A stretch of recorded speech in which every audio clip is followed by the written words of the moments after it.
started, George? They started? They started?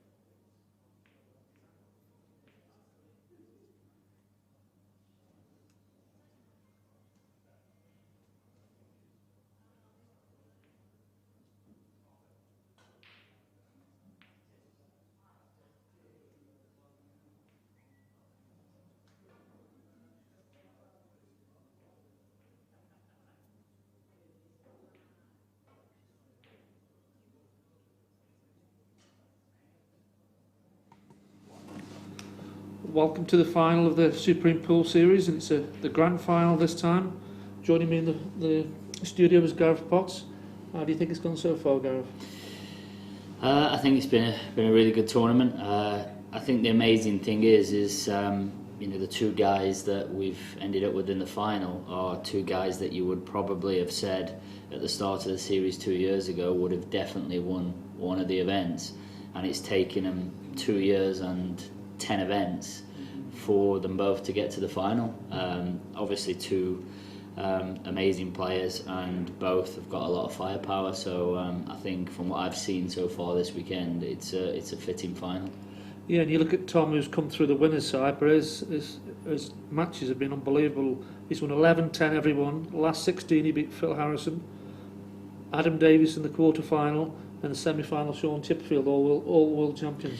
Yeah, and you might look at that and think, oh, he's been lucky, he's won 11-10, but great players find a way to win when they're under it, and obviously he's had a lot of close matches there, but it's no shock that obviously he's won all of those deciders, because when you're playing well and you're feeling it, obviously you have to have the chance to start with. But I actually watched a couple of those matches, and against Phil he took out a really, really good finish there. Against Adam he took out a really good finish at 10 each. So it's no surprise that great players produce it when it matters. Mm-hmm. And should he win it, he would have beaten 4 world champions, so that would say a lot for his CV really to come through that field. Yeah, and like I said, there's been 10 events, and I mean, what prize would you have got of Tom Cousins in 2 years and 10 events not winning an event? Mm-hmm. So I think someone as good as he is, you would have definitely backed that he is going to win an event. I mean, obviously this is his first final, never mind not won an event.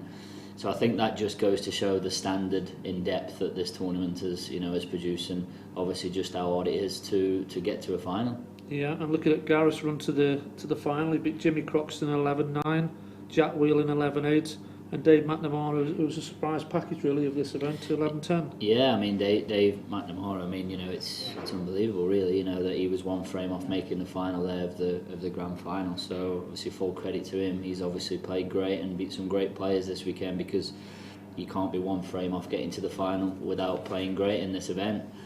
Gaz Hibbott is he's a great player, and he's got a huge break, and so has Tom. So for me this match is a bit of a power match really of players that have got a lot of firepower. Tom, I think's form has been much better. His route to the final's definitely been tougher. But from what I've seen, Tom has definitely played better, and I think that probably reflects in the price that it's marked up out of 4-9 Tom, 6-4 Hibbert. But look, they've both got such big breaks that this can go either way, and I think it will be determined by the break. So it's all on the serve, you think? I think it's all on the serve, and you make a ball from the break at this level, you're sort of supposed to clear. So yeah, you're right, where if you were to make a mistake, that's almost a serve broke. And because both of these guys break so big, but not only break so big, obviously they control the cue ball as well. They don't hit it as hard as they can. They hit it hard, but it's a controlled hit. Obviously they're using the short rack, so you don't need to take your arm off when you hit it. You've got to find a balance of hitting the break hard with a controlled power, which both of these guys, in my opinion, do as well as anybody. So I think it's a lot of this match is going to be determined by the break. So final question, prediction, score. Well, I'm definitely not right. I definitely won't sit on the fence with this one. I think that Tom wins, and I'm gonna go 11-7 Tom. 11-7. Well, you heard it from Gareth. 11-7 to Tom. We'll go to the arena now to Nick Finn to introduce the players and the referees, and we're in for a great night. So, see you soon. Welcome to the Supreme Pool Series Grand Final. Players from around the world, some of the best, have been competing over this weekend, but now we're down to 2. Firstly, I'd like to introduce, he was IPA #1 for 3 consecutive years, European champion in 2009 and world champion in 2016. It's Gareth Hibbott. Good luck, guys.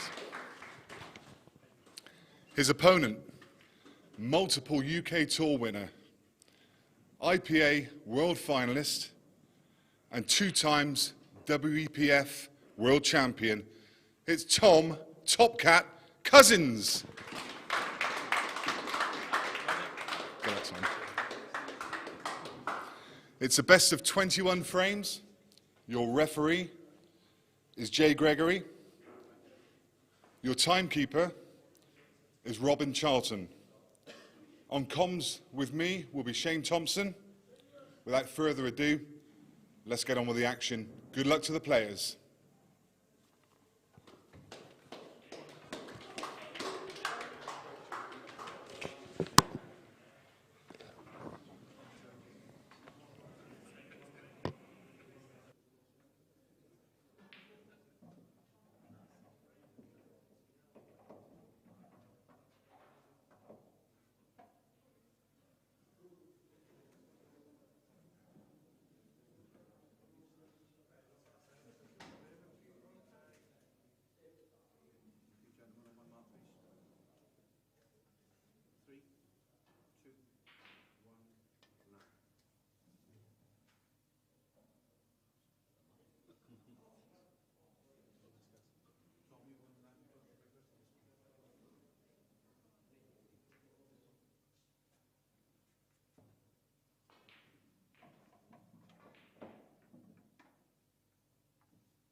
Good evening and a warm welcome to this, the Grand Final, the final of the Grand Final.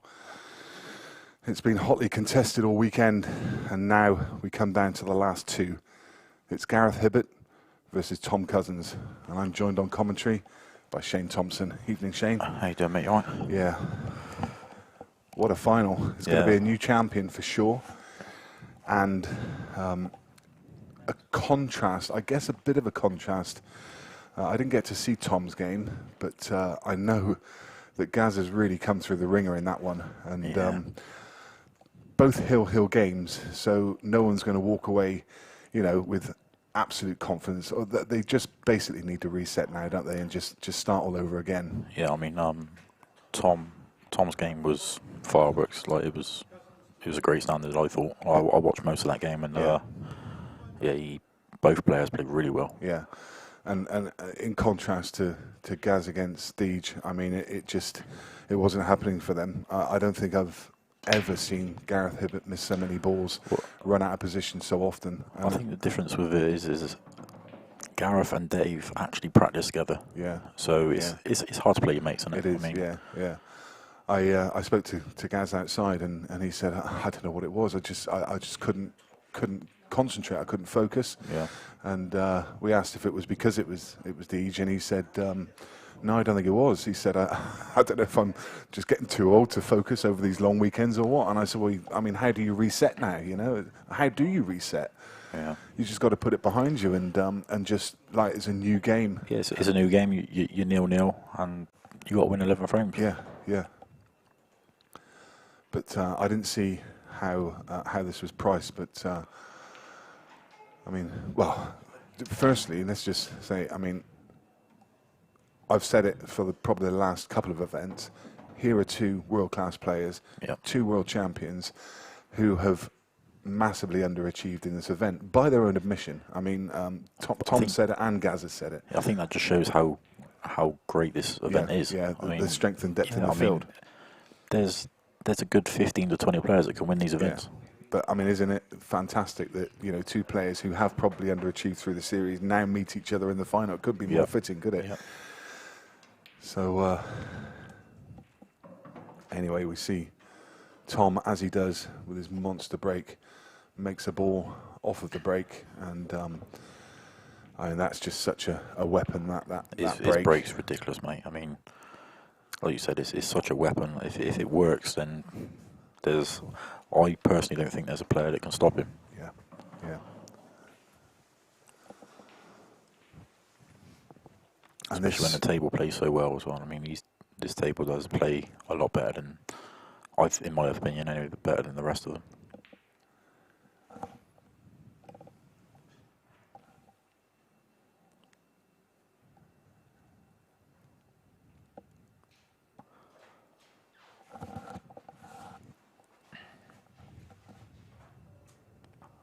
He's a bit off angle here.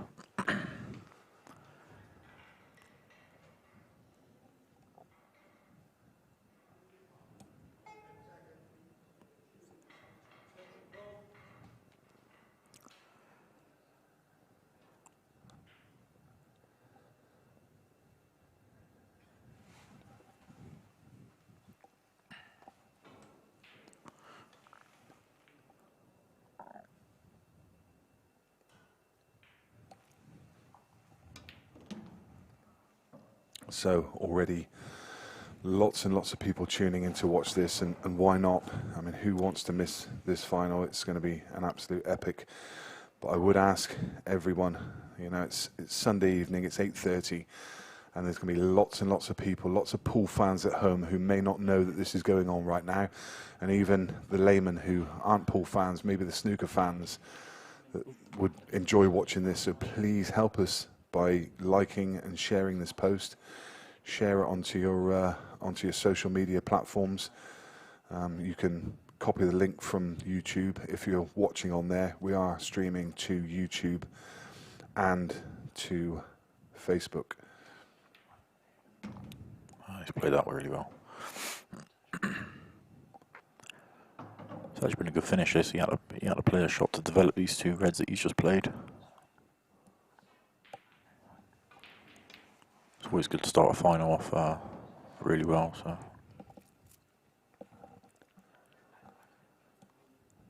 he's left this a bit trickier.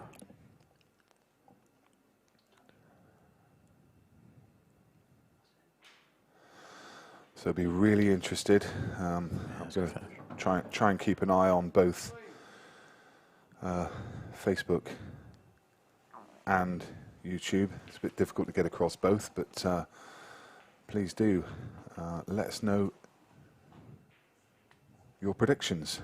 Let's have your score predictions. Gareth Hibbott against Tom Cousins. Who do you fancy, and what do you think the score will be? What do you think, Nick? Now, it's difficult for me because I'm a big fan of both of these players. Yeah. I really am. I've been a big fan of Tom for a long time, and also followed Gareth's career for, you know, when he was world champion, I was absolutely over the moon, and I got such a lot of respect for him. But the way Gareth came through that semi-final, I don't know how he recovers from that. I just don't. I hope he can. Mentally? Yeah, mentally. You know, I'm hoping he can reset. But when I spoke to him outside, he just looked he just looked worn. He just looked like he'd just come through a war. Well, he did, yeah. Yeah, and I'm hoping that he can just put that behind him, because he is such a high quality, such a classy player, and he's a classy guy as well. Yeah. And I'm so pleased to see these two in the final. I'm a big fan of both, and it's going to have a bittersweet taste, whichever one wins, to go out and have to say commiserations to the other. I mean, I think Tom wins, and I think he wins 11-7. But yeah, it's the same prediction Gaz gave us in the studio. Yeah, I'd like to see Gaz play at the top of his game now, yeah, and take it to Tom, and make Tom work for it, and I'd love to see it go close. Oh, he's had a big break there, so like you said, he needs to recover. So a nice finish here would really sort him out. Guy at he's saying 11-7 Cousins. George Pope thinks 11-9 to Hibbott. Kevin Blois thinks 11-8 to Cousins. Matt Brown Dog 11-8 to Tom. Cathal Matthews thinks 11-5 to Cousins. I'm not sure about 11-5. That's a bit too. Yeah. It's a bit too wide margin. Elias Smooth thinks 11-7 to Cousins. Adam Kirk thinks it's going to be 11-2 to Mick Hill. he would. Oh, big dog. Nathan Glass 11-6 Tom. Ewan Waddell 11-4 Tom. Kevin Picton 11-4 Tom. Adrian Webb 11-7 Tom. And James Graham says 11-7 Tom, although he hopes he's wrong. Lots and lots of score predictions. Anthony Austin 11-5 Tom. Rob Ward 11-10 Hibbert. 11-8 Tom from Sydney. Goodness me. Taha 11-9 Tom. Jordan 11-8 Tom. Kevin 11-4 Tom. Nighthawk 11-8 Tom. They're all heading towards Tom. Go for Tom, yeah. There's a few Gareth fans in there. Mr. Brogan thinks 11-6 to Tom. Foamy 11-7 Tom. Sorry, Mr. Brogan thinks 11-6 to Gareth. The thing is like, it's all well and good having predictions, but you wouldn't be surprised if either one of these wins it. So no, absolutely. You know what I mean? Absolutely. It's not like it's going to be a walkover for either one. Yeah. Nicholas thinks 11-6 Tom. So we can see where the money is for the guys watching.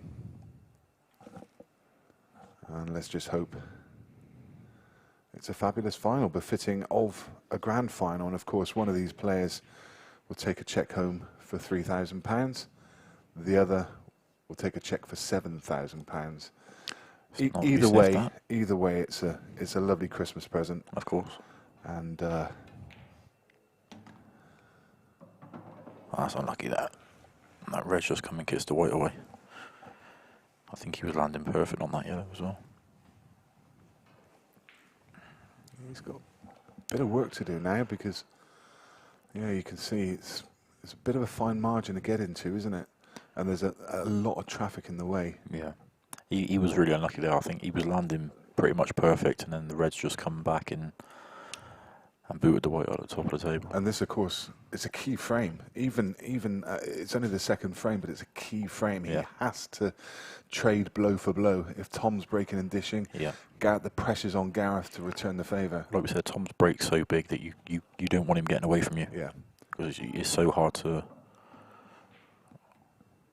Oh, it's a great effort. But it's not come out. He was coming down to try and make a full ball contact on that red and leave himself on the yellow, and it was a really good effort, but he's not left anything here. I wonder if there's a gap. The two reds over the middle bag, yeah, he's looking at maybe a gap for the double. It's tight. That was very tight. But he's got half a bag, It's half if that. half a bag to aim at. That would be some double. But what? I mean, even if you kind of... I don't see what else he's got there. Yeah, if he comes up short, he could flick the red and it could go in, but... He's like being flick rushed the there, I first think. ring. He got his extension, or has he used it? I think he's used it. He's gone for the... Oh, what a shot. That's It's just not come out, but what a plant. Under pressure, the buzzer was literally 1 second from going off. Yeah, it was close. What a great effort, great shot. I didn't realise that he used his extension.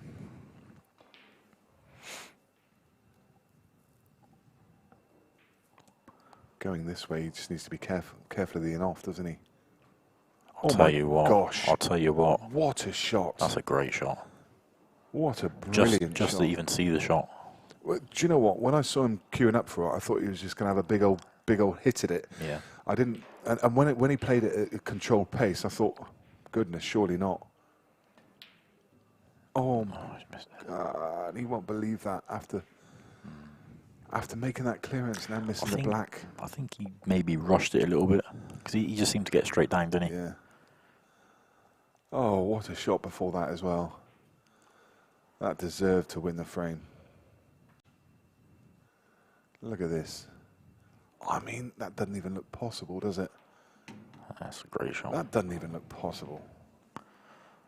But yeah, he just seemed to get down and just play the shot rather than take his time. He's still got 45 seconds, you know what I mean? It's still quite a bit of time. Yeah.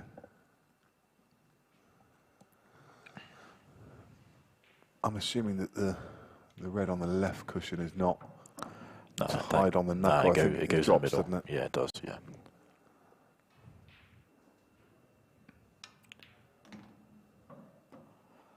He's going to leave the red in bulk as his last ball to get onto the black. So it's a dot-to-dot finish now. Just a stun shot, followed by, well, just screw back to basically where he is now. Maybe just... yeah, I think getting on the rail would be perfect. Yeah. Yeah, that's decide to top it through. Yeah, that's perfect. Yeah.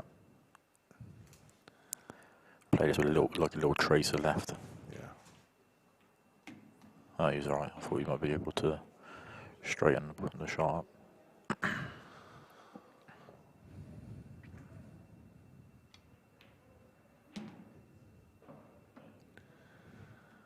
this is going to be 2-0.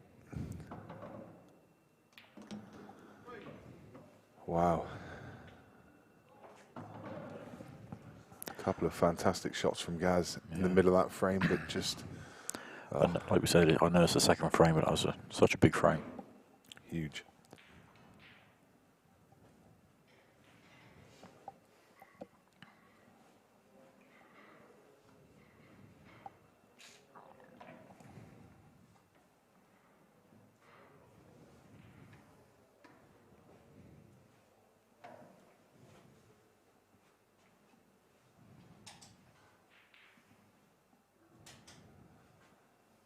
Oh, what a couple of frames.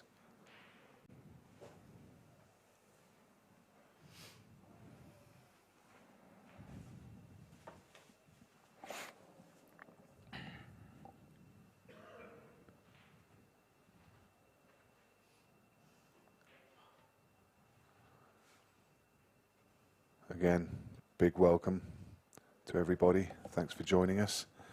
But please do help us out by sharing the stream across Facebook, and as I say, you can capture on YouTube.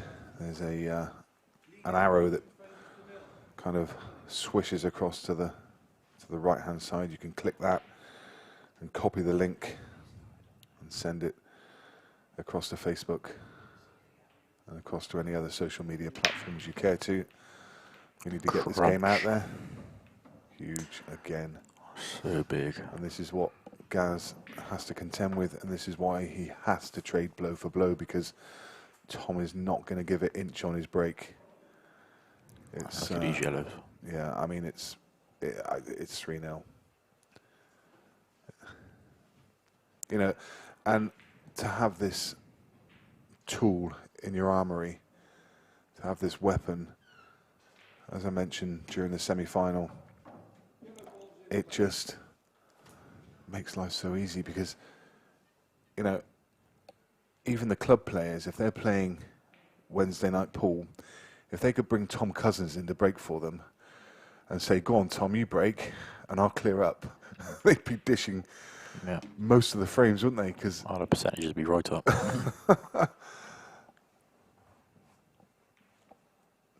He's just leaving dollies.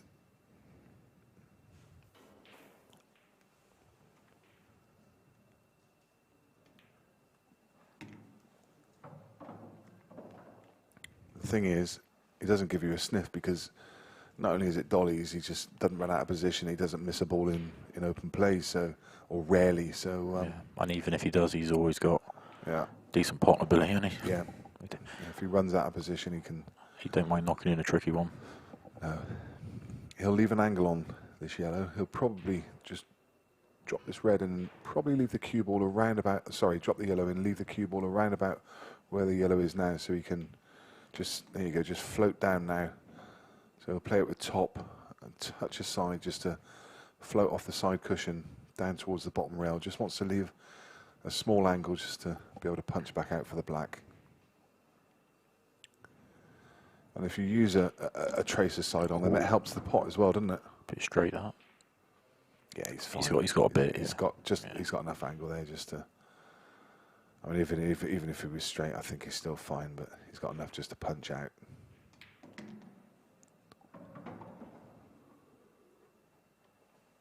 Making the game look easy. Horrible man. It's 3-0.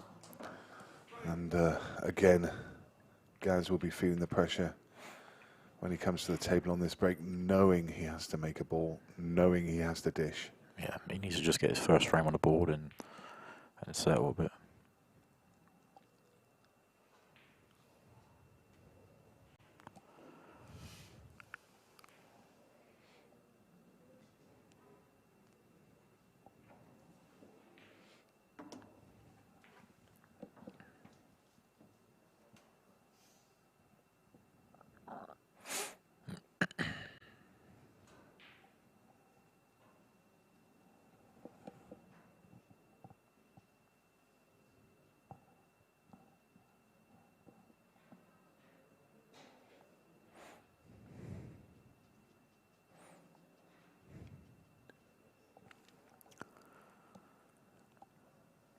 So again, recognising that people are joining us throughout these early frames. It's a big welcome.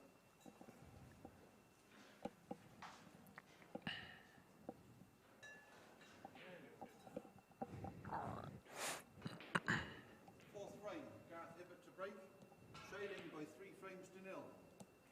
Time running. He needs a big break here. Big break, control the white, get a ball.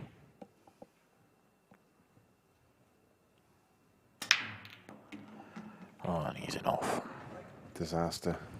Big breaking in off. It's not. Oh my God! Look at these yellows. The two yellows just come together and made themselves into a plant. Time running. Disaster.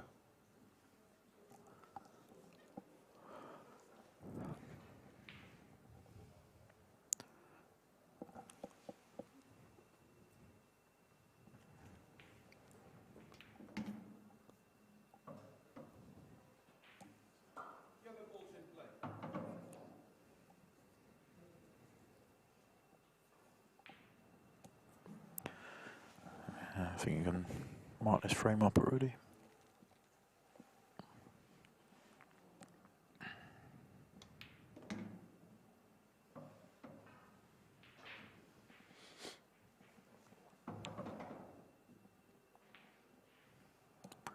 Hasn't got any hard work to do here. I think the hardest part of this finish is controlling the white on the plant.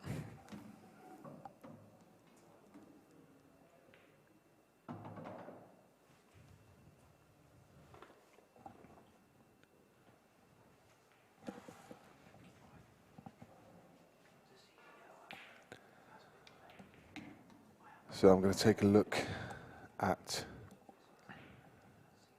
the route for both of these players through the event so far. Tom Cousins in his first game, he played John Cairns Sr. and won 11 frames to 2.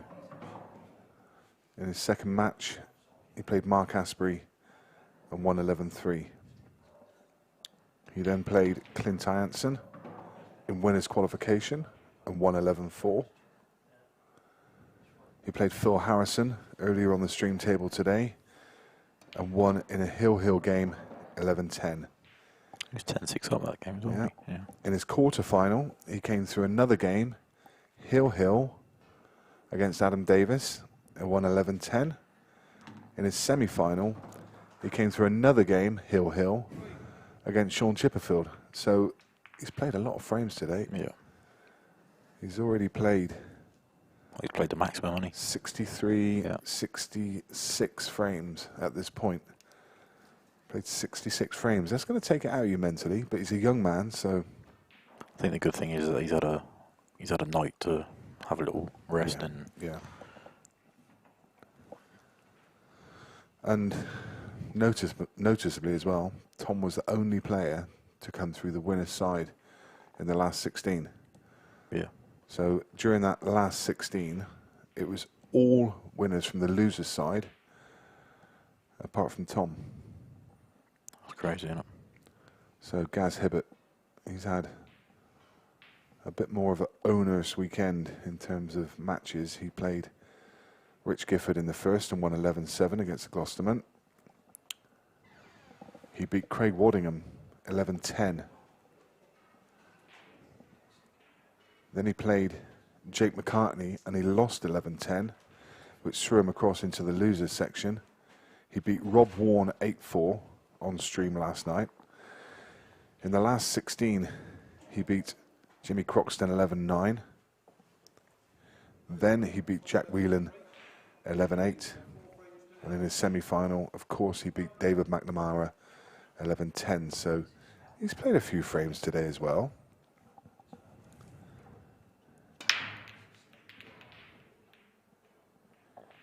He's played... well, it's a rare moment. You see Tom go dry. Yeah, he's played 64 frames, albeit he's been sat in the chair for most of the last 4. Yeah. But yeah, he's played 64 frames to Tom's 66. So, you know, that age difference. I mean, Tom, what is he now? 30? Yeah, 30, 31 maybe. 30 or 31, and Gaz just turned 50. You know, there's a 20-year age gap there. That also can definitely play a factor.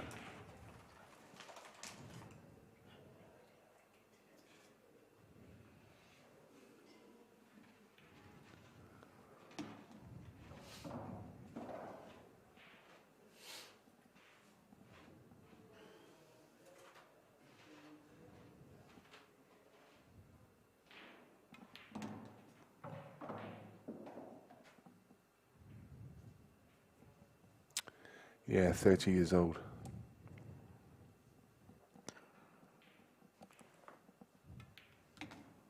Yeah, it's a good shot.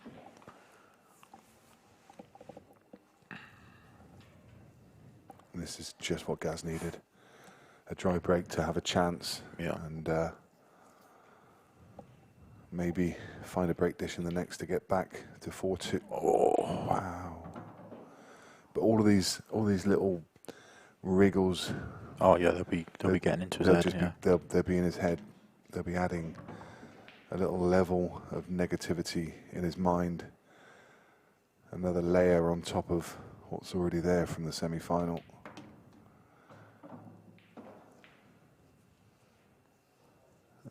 Seems to, you know, sometimes that when it's like that, it seems like the world's against you.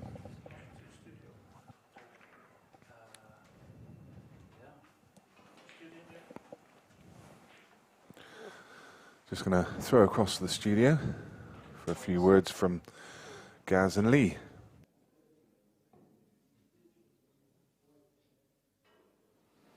Right, it's 4-1. Your prediction's looking good, but I mean, Gaz had his chances. He missed a big black, really.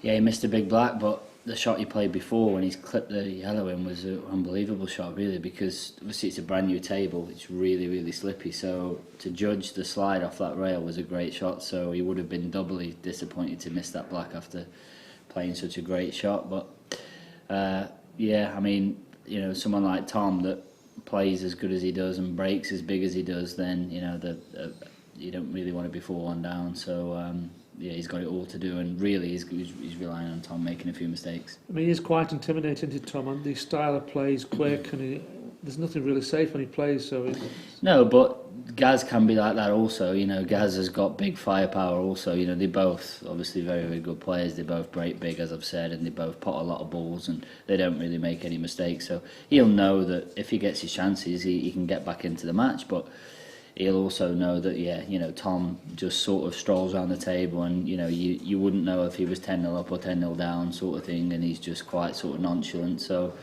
But, you know, Gaz will know that if he gets his chances, obviously he can get back into the match. So he just needs to now get enough chances to win. Yeah, well, he's got one on the board, so we'll see how the match continues.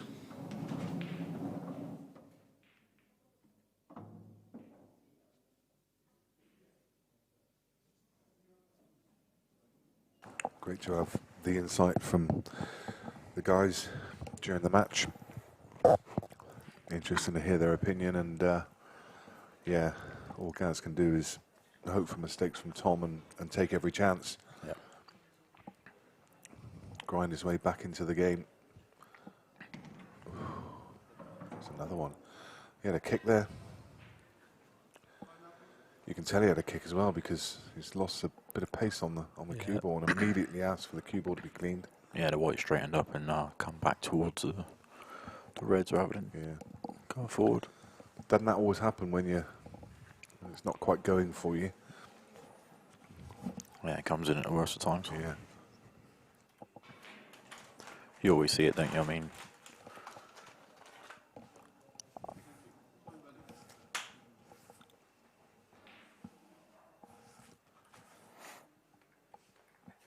I think he's still on this as well. Maybe.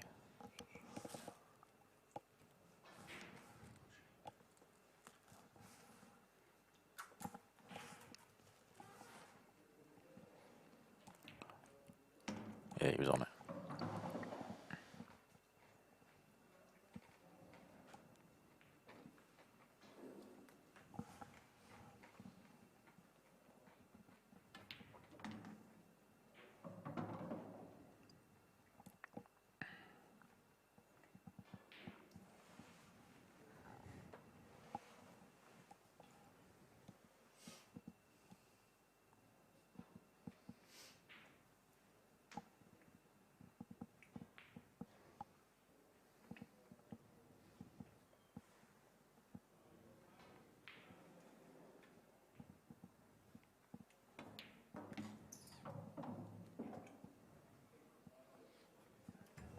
Mr. Brogan asking, is the shark rack making the game too easy for big breakers? I think completely opposite to that, actually. I think the shark rack is actually leveling the playing field. It's not making it too easy for big breakers because big breakers have great breaks. Yeah. It's leveling the playing field and meaning that the people who have got the weaker breaks can catch up. Yeah, that's correct.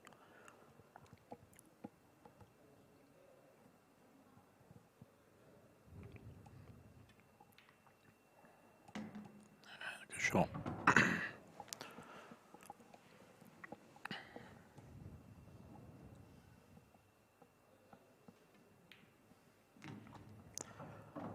That was 4-2.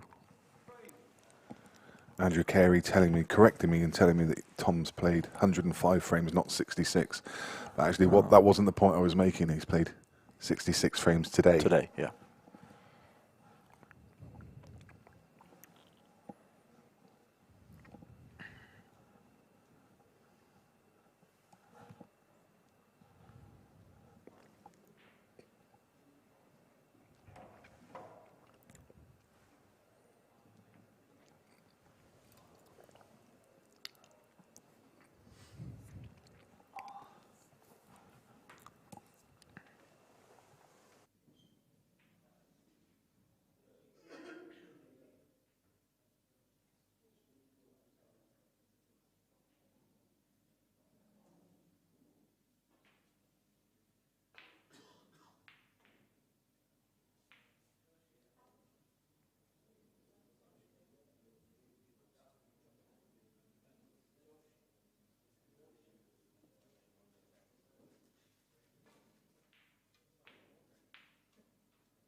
Seventh frame, Tom Cousins to break, leading by 4 frames to 2. Time running.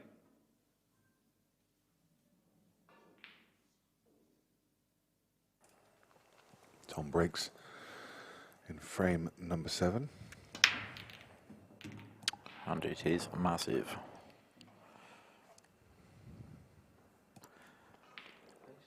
kind of look at the table and you think, where's Gaz's saving grace? But I guess the only The thing... red by the 2 yellows is probably his only... Yeah. And whether I think he might actually go, to be fair. Yeah.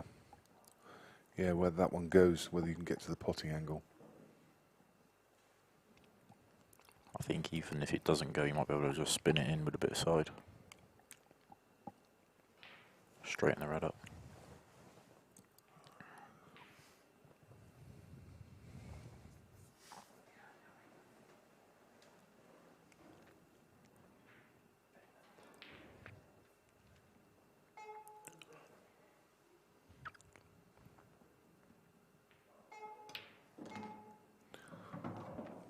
Too far. It is too far. Wonder if he can still get through to the potting angle. If he can't, he's in trouble. Not too sure. No, he is in trouble. Well, all he's got is a long one. Yeah, and that's Top tough. right. Hampered queuing. And, yeah, this is it. I think the good thing is that he's not really leaving anything. No. Oh my god. What a shot. When you can pop balls like that. That's what I was saying earlier on, like even when he doesn't, when he makes a mistake and you just pull one out of the bag. It's got to be so frustrating as an opponent to sit there and watch that and just, you know, and you think, oh, I've got a sniff. Yeah. And he just pulls that out of the bag. Yeah. Still not a gimme, this clearance. Still a bit of work to do. Well, I was going to say that's got to be sickening for Gaz as well. I mean, that's Yeah, just... he's coming to, he can make the plant out of that. Yep. Yep. I think he can just play this with a bit of top and he can play the plant and then either be on the red, the first red into the middle, Yeah. or be on the one by the yellows. Yeah.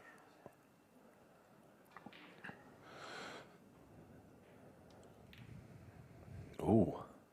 Now then. A missed ball. Has he left anything? I think that... Does that bottom yellow pass? I don't, no. No. No.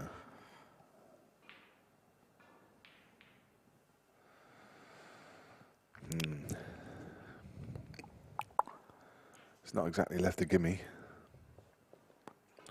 Wonder if he can play the, I know it's a bit risky, but play the long double. Try and pop the red and leave the yellow over the bag maybe. I know it's tough, but is there a finish on? No. There's not, is there? No. Yeah, that's a decent shot. He may be going for it. It's either that or he's going for the pot. He went for the pot. Well, now he's got a better opportunity because he can drop that yellow down the cushion on top of it. But I think that red next to the yellow does go, so I think he'll be leaving that. Yeah, it really depends on whether that one goes or not. If it But doesn't, I can't actually see a shot that he's got to play, so I think he might have to play it.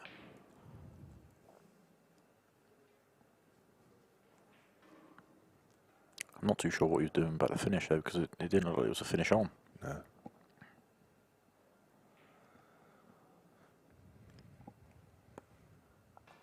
Pointing this cue over towards that top right pocket. Yeah, I think he's going to play the same shot I said, but try and screw the white back across. Yeah. It's tough, this is. Especially to... I mean, he's left Tom a shot, but it's tough. I know he's just not one in similar to this, but Yeah. I think the white's running too far away from the... That was a decent attempt. I think he has to just drop his dead weight to stay Yeah. on the red. Which makes it a harder pot. Yeah, you got to cue this so well.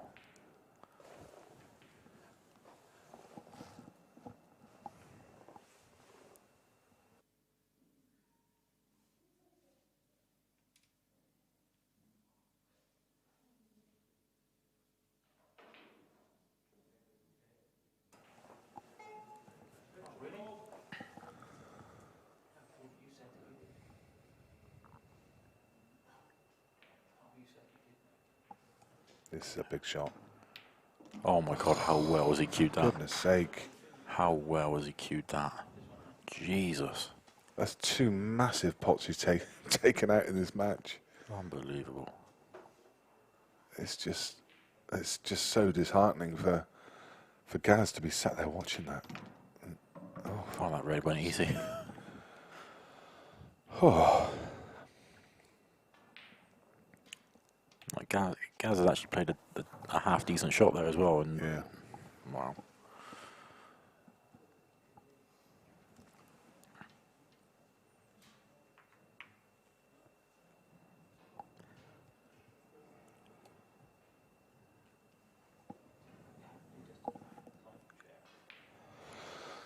As always, there's lots and lots of people watching now as we just tick past 9 p.m. here in the UK. I know there's people watching from all over, from Australia and from Morocco, from France, and all over the UK.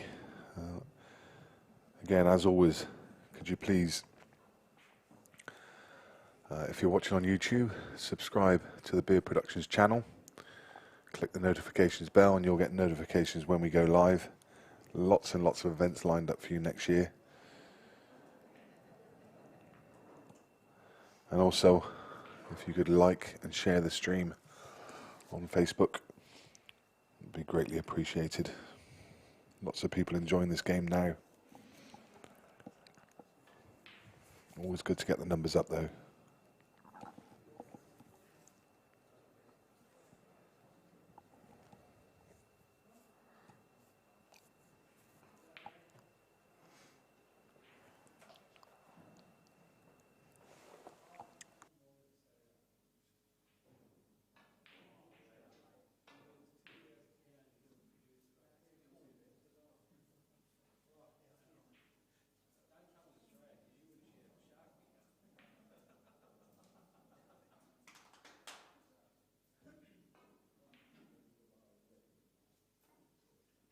Frame, Gareth Hibbott to break, trailing by 5 frames to 2.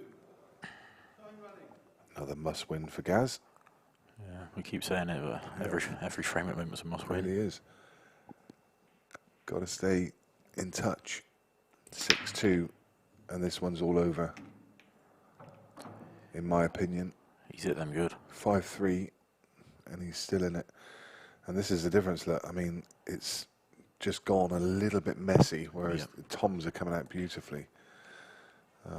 Has he got a shot at the top of the table? Maybe play the second yellow from the left cushion off the red to try and open everything up? I'll be getting him to move this shot right though, because he wants to put his hand there. Yeah. I think he just has to. Yeah.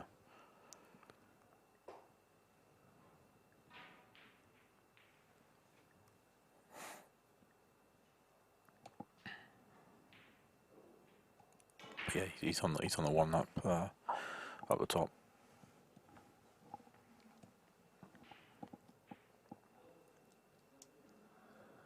The referee, Jay Gregory, doing a great job.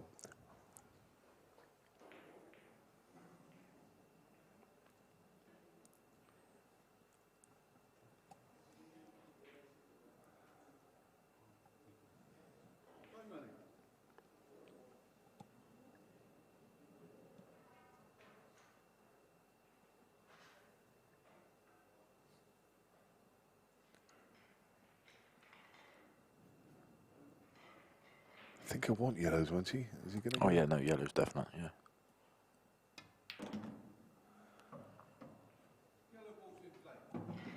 So now he's cleared that ball. He doesn't need to play the shot I mentioned. He can pot this one, and Yeah, I'm pretty sure the top yellow passes the red. do you think so? I think so. Yeah. I must do.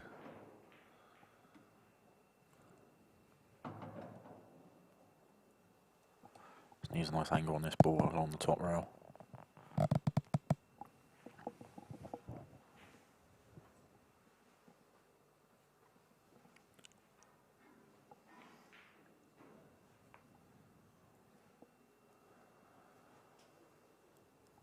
On commentary with me tonight, Shane Thompson. He had to stay behind this weekend because I'm his lift, so he had no choice. Yeah, I can't really get me in bed tonight, to be fair. Yeah, ditto. Sadly, it's a 3-hour drive between here and there. Yeah. Might just sleep in the car so I have to hear you talk. A little kip. I'll turn the music up loud to make sure you can sleep. Well, there's plenty of room in the car, isn't there? So. Oh, yeah, yeah, yeah. That was funny on the way out, though, wasn't it? Trying to get out. Service station. Needed a shoehorn to get Shane out of my car. Oh, it's class. Yeah, if anyone had had a video recording of me and you peeling out of a 2-seater car, then it would have been on Beatles About, I think. Not, you know. That was class. Oh. That's right. Yeah, it was quite funny, to be fair.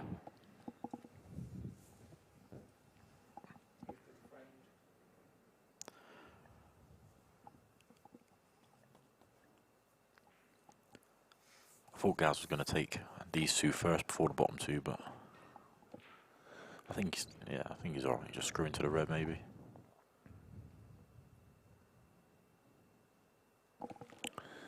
Yeah, he needs to play this with a lot of care, though. I think he can screw into the red. Play it with top. It's going to be a dead weight drop. Yeah, see. It was tight, wasn't it? It looked. That was tight. Wow.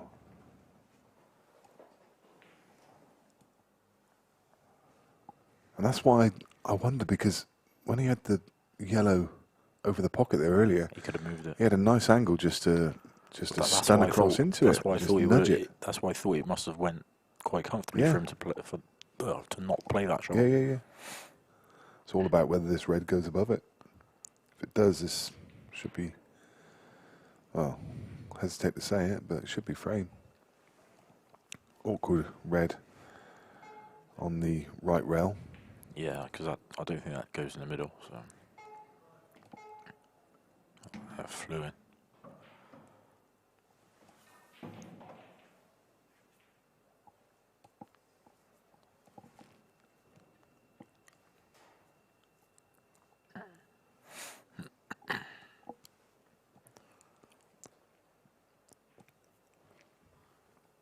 Iquando asking if these are Somerset accents. Is not just one, there's two Somerset accents. Well, technically I'm Bristolian, aren't I? So Yeah, true. but I've been in Somerset 3 or 4 years. So Well, yeah. could be a little twang maybe. Adopted Somerset Yeah. now.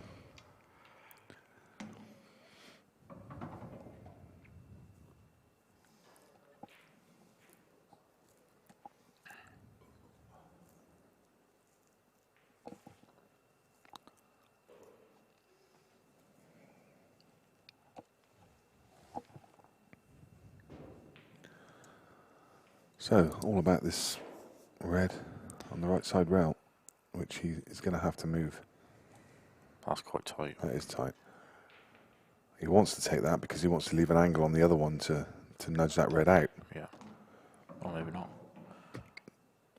Now, well, he could screw straight back into it, couldn't he? No, I don't think he's got that sort of angle for it. I think he's screwing above it to play it down the rail. Oh, he did. Do you know what? From that angle, it looked like he was the wrong side. Yeah, yeah. I think he was just fractionally, but he could just nick Pinch it. a bit. Yeah, you could see the cue ball spinning with a bit of side he put on. Either way, it was a great shot. Yeah. Yeah, perfect. He controlled it lovely.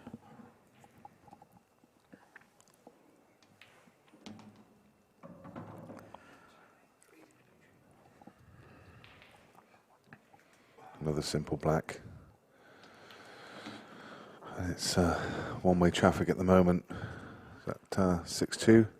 Yeah. It is, and I did say before that frame started, it 6-2. It's really difficult to see a way back. Yeah, I think that missed black second frame has hurt Gaz a bit. Yeah. I think Tom being so far ahead it's just so tough to even get close to him now, I think. Yeah. Gaz needs to play perfect Paul and needs Tom to miss. You know, to put it into context, Gaz needs to win 9-5. Sorry, 9-4 against Tom's break. Yeah, it's tough. He needs a lot to go wrong. He needs Tom to go in off. He needs, you know. I mean, Tom's break's big at the best of times, but.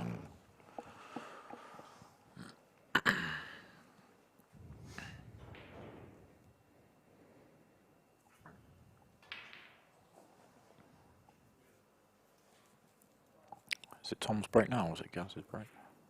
Tom.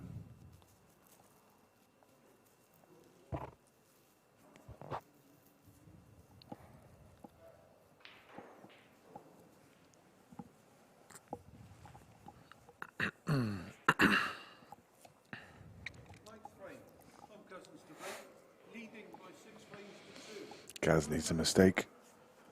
Yeah. And then off. A dry break. Anything. Oh, how close was that to going in off? And frustratingly for Gaz, not only was it close to going in off, it was one of the last balls moving that found gravity. Yeah.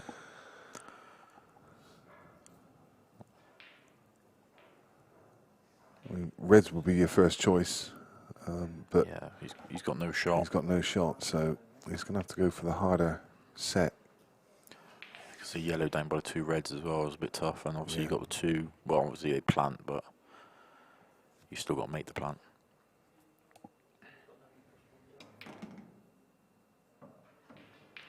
Unless he's on it now. I think I prefer to play a plant rather than cut it in now. So you still got the yellow over the right middle, so Can he not cut it in and just nudge the other one out maybe, but off the I don't- cushion I and don't leave think the you other need one to- off the opposite middle? Yeah, I don't think you need to move balls that don't need to be moved. You know what I mean? Yeah. Probably play it with a load of run inside.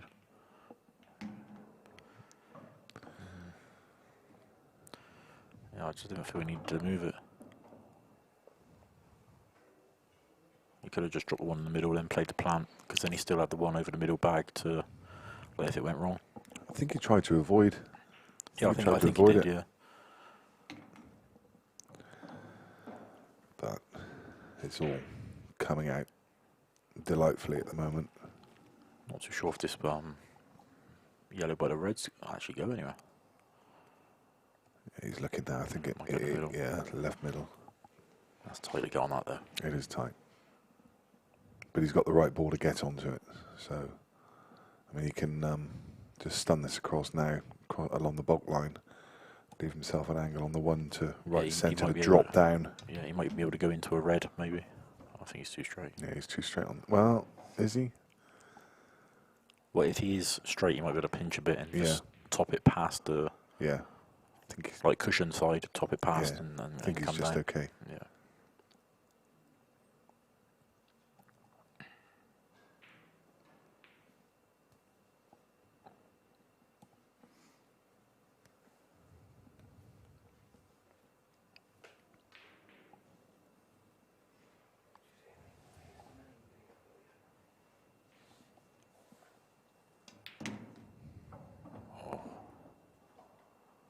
He's been lucky and unlucky in the same shot.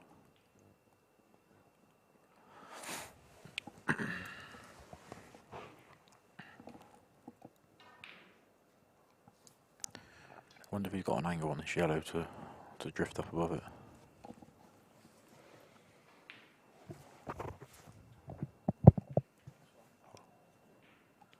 Oh, he's got an angle to drift up or get to where he's pointing his cue. Was we straight on this last yellow there? And that is perfect, I think. Yeah, perfect.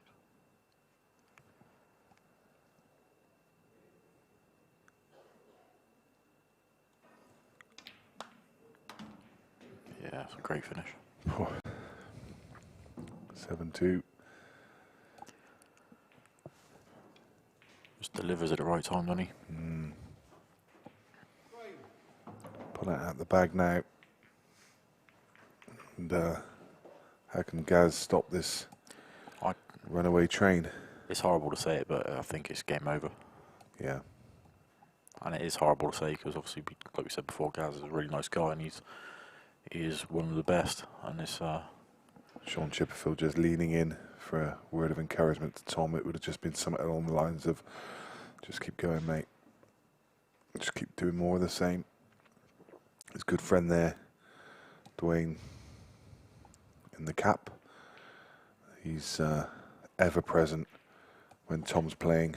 They're really good mates. that's what they're playing for. Yeah, travel to a lot of games together, and there it is. That's the trophy. Been some nice trophies, haven't they? Over the 2 years. Yeah. Yeah, really nice.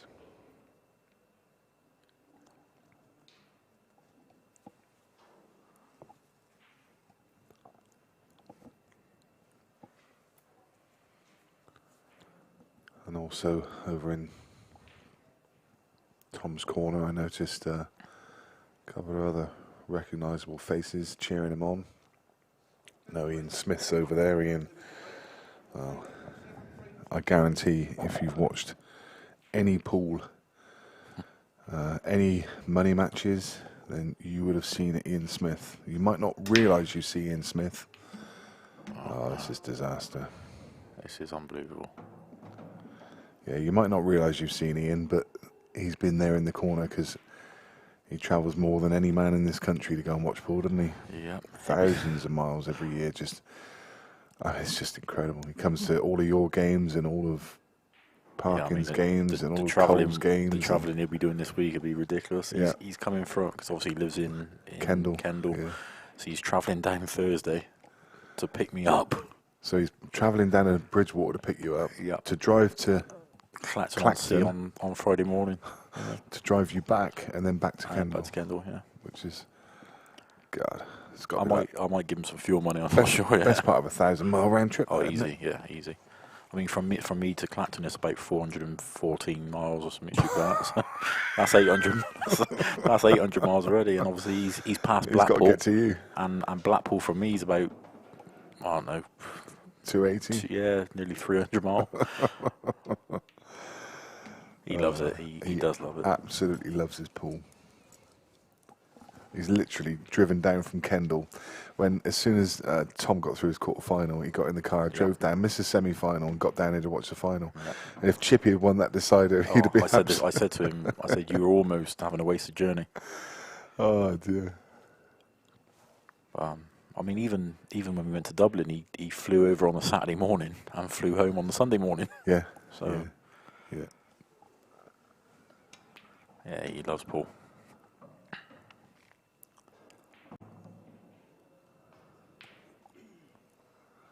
I think he loves pool more than you love pool, Nick. And you love it. I find that hard to believe.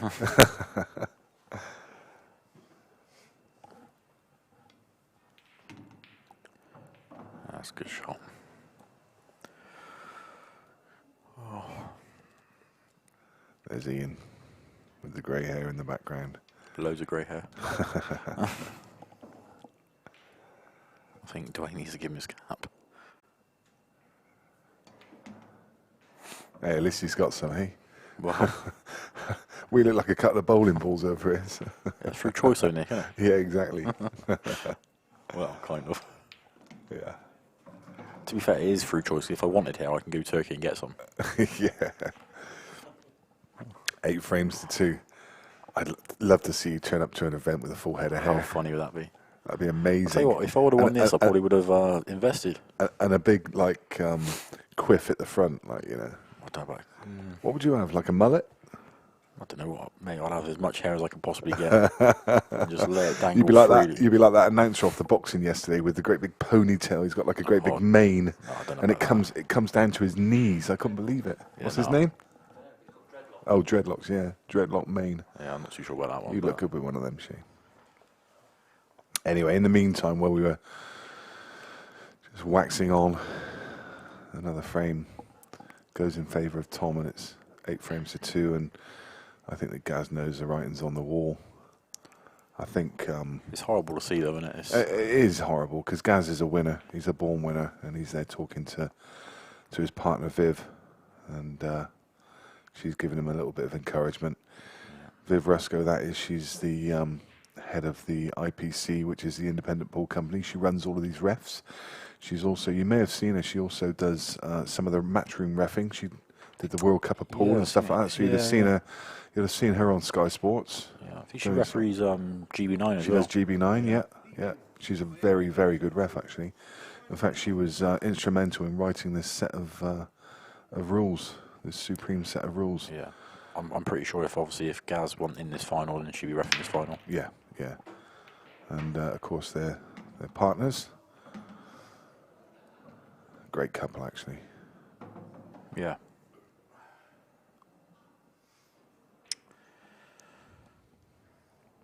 It's another big break, but a little bit messy.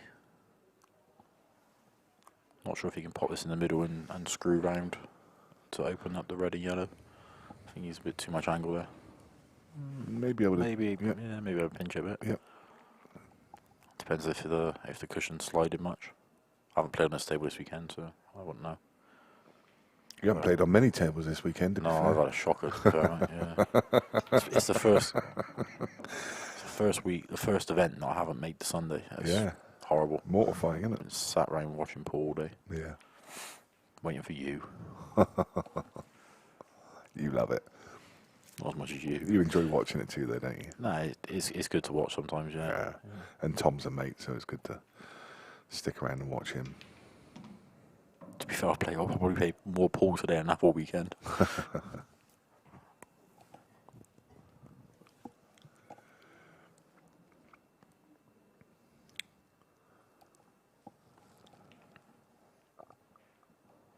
Oh, he didn't want that. Actually, a quite clever shot, but it's obviously just not part of the yellow. Still a horrible chance here for Gaz. Yeah, he's got nothing, has he? No. Tom really starting to apply the pressure, starting to tighten the noose. If this is a plan, he'll just pop the red, I think.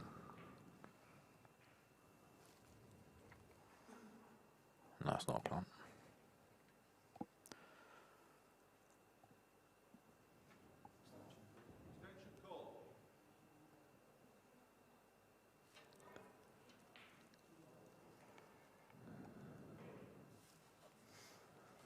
Couple people saying that it's a bit of a mismatch. I mean, it looks a bit of a mismatch, but hang on a minute. It's definitely not. This guy at the table currently was the 2016 world champion on the IPA, and he didn't win that by any kind of fluke. No, exactly. Now, you know, I can understand people thought that it would go Tom's way because, you know, the way Gaz played in the final, it just looks like he's a bit burnt out, to be honest. But he's never out of any game, really.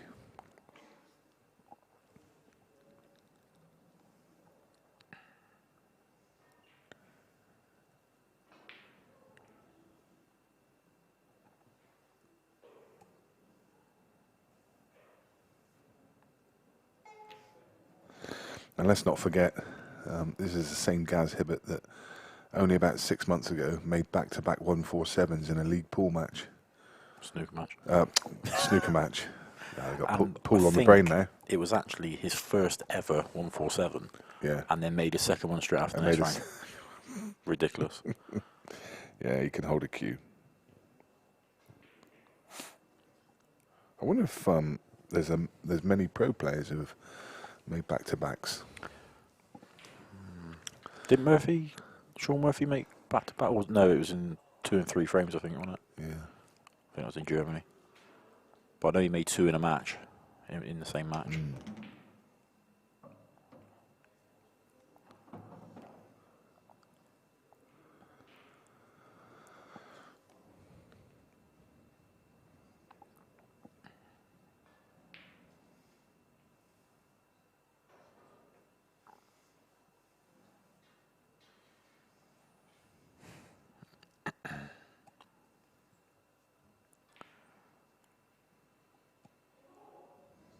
Don't know about this, but you might be able to play the one over the pocket.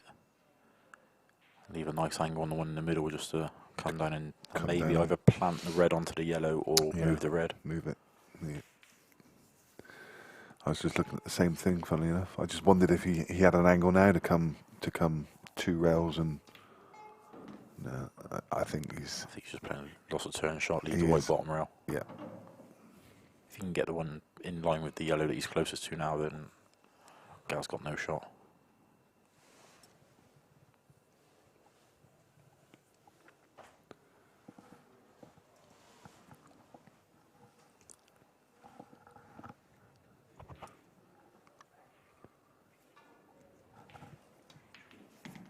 Oh, we went for the skill shot.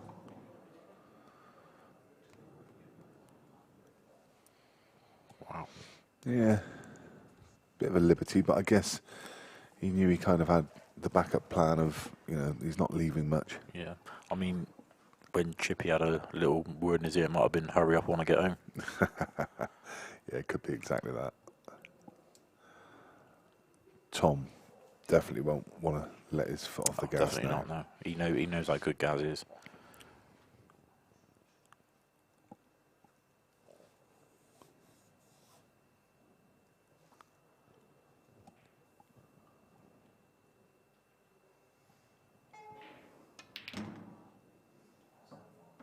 Oh, so unlucky. Oh my god. Anything but the contact on the yellow and he's played a perfect shot. Yeah.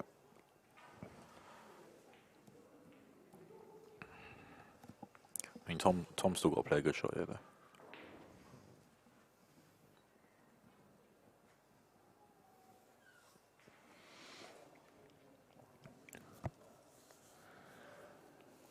Yeah, he's going to have to cue this nicely. Is he screwing straight back? Yeah, I think that's what he's got. Yeah. I think I liked cushion first, maybe. Yeah, yeah. But then how do you, when you go cushion first, the cue ball tends to stay shallow, doesn't it? And Yeah. you needed to get it to the top of the table. I just think it's an easier shot than screwing that straight Yeah, back. yeah, Because the red was so far in the pocket, it's hard to judge. yeah. It is.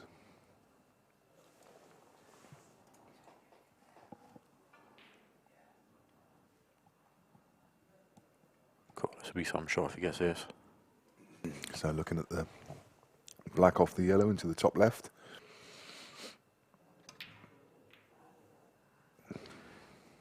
I was going to say he's opened up his bad balls, but he's put them back together. He has, yeah. And put one safe on the bottom rail. It's not getting any easier for Gaz. No, he'll just lay up on the one on the bottom rail, I think.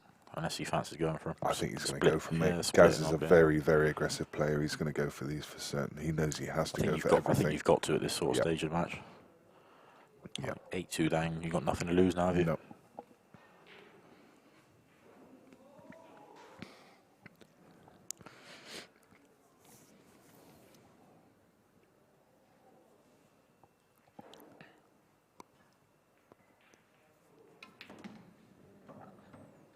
No, he's not gold with that.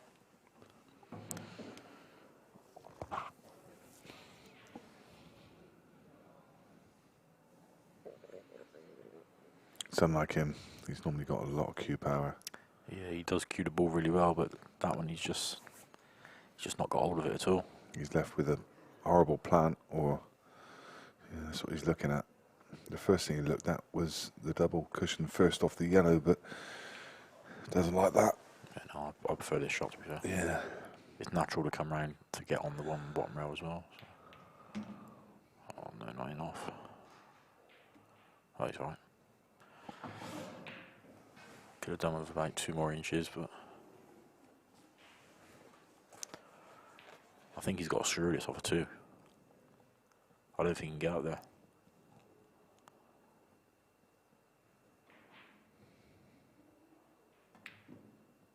That's the problem, hitting it so hard. And he's left Tom a free shot. Out of double, I think. Is it a straight double? Don't know. No, No, it's not. no. He can punch it though. Yeah, you can punch it, maybe Straighten it. screw it off the side rail and back across again, maybe. Yeah. Leave the white safe. Or maybe cut the black down to the bottom right as you look. When you see Tom Cousins playing in this kind of form as he has this weekend, I mean, he's a dominant player. You've got to question how he's not made the latter stages in previous events. Yeah, I mean, he's made a quarters on it. Has he had semis this year? No. No, just quarters. Yeah. Double for Gaz. That's all he's got. He's going to play the double back down to where the black is. Try and play it off the black to move the black for the other yellow. That's all he's got. What's the furthest Gaz has been this year? Quarters? Yeah. Yeah. Oh, what a shot. Oh my God. What a shot. Thought he was going to try and play it That's off the some black to open the pocket up. I think he probably thought playing it that hard he had a chance of doing that, Yeah. but yeah, some shot. Be some finish. He needs to pump this at the top. Just done it off the side rail. Or was he dropping it in the middle? Dropping it in the middle. Oh, great shot. God, what a finish. I What a don't like quality playing those shots. I they're prefer playing them horrible. at the top. Yeah. What a quality finish. I feel like just going for the harder shot just in case you miss it. But yeah, some shot.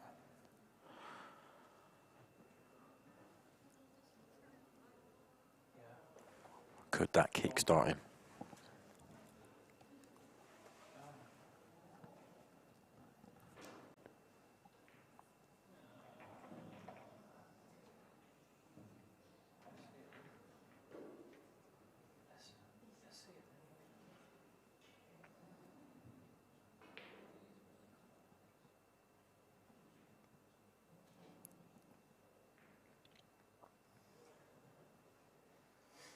Okay,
12th frame, Gareth Hibbott to break, trailing by 8 frames to 3.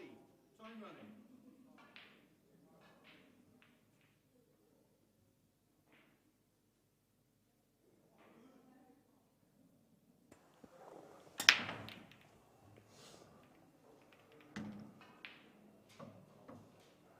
One of the balls at the top of the table managed to get bullied into the pocket.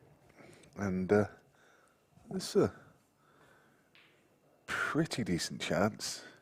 Obviously, that one red that Gaz is looking at straight away, you notice the top players, they always identify their bad ball at the earliest opportunity and try and work out a plan of how they'll get to it.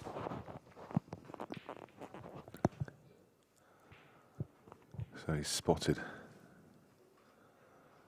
identified that red closest to us.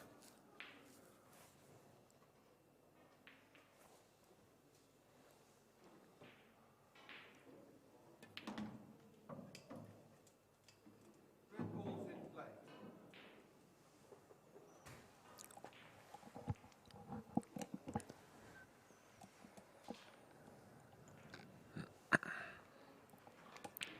Good evening to all the lads at Orange Media. Kev, Will and Zach.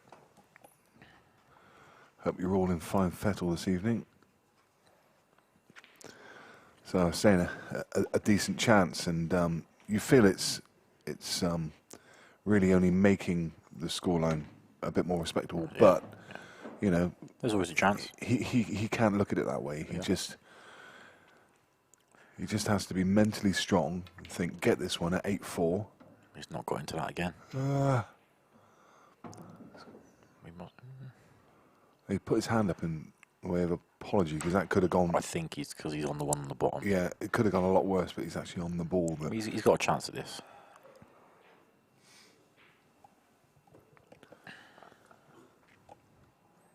It's tough, but he's got a chance.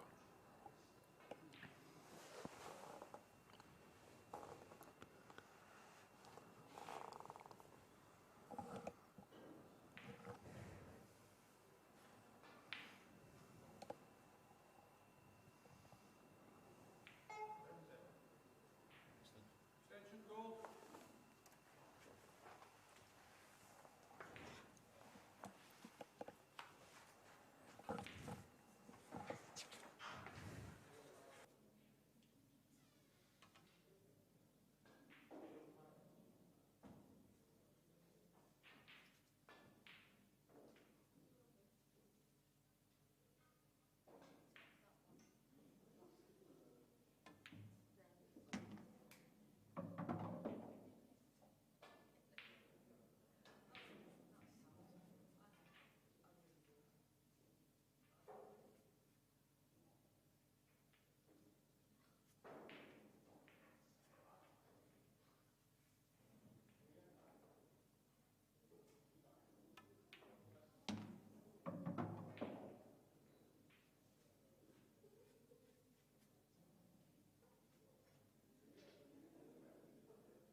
well, 2 on the bounce.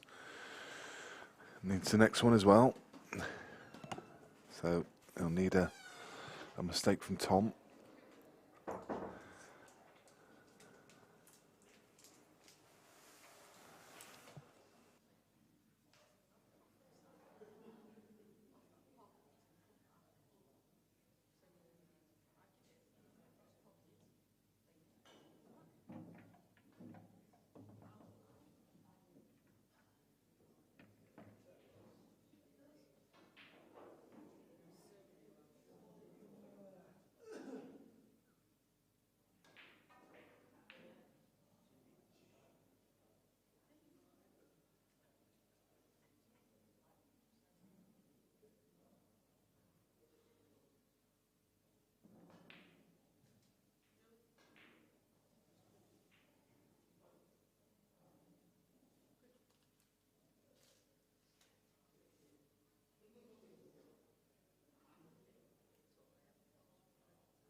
Frame, Tom Cousins to break, leading by 8 frames to 4. Time running.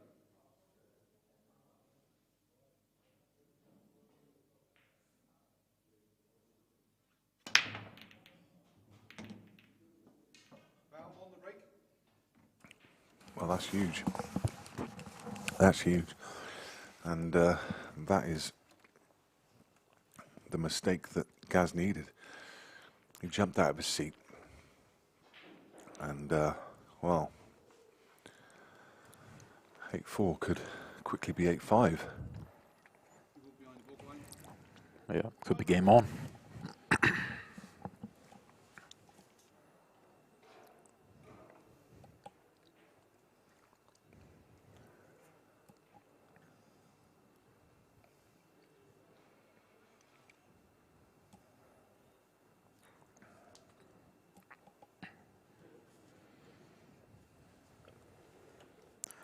I think he wants to go yellows here, but it's just a two yellows on this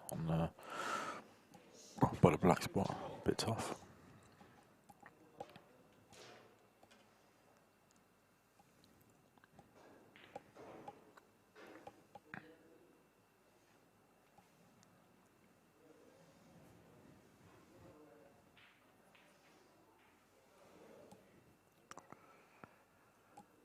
He's definitely taking his time with this.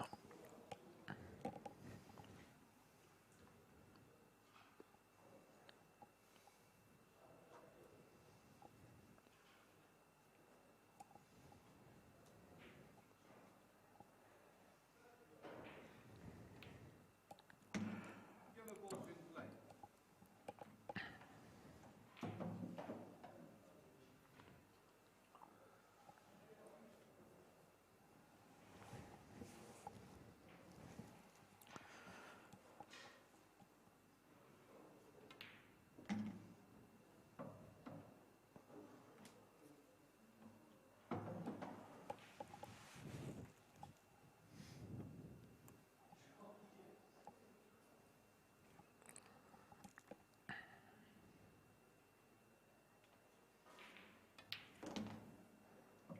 Oh, that's perfect. Play this bottom right now, swing off 2.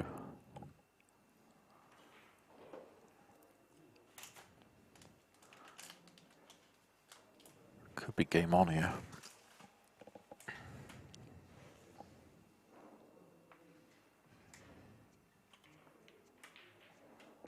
It's amazing, actually. It's there's very few finals that have been straightforward.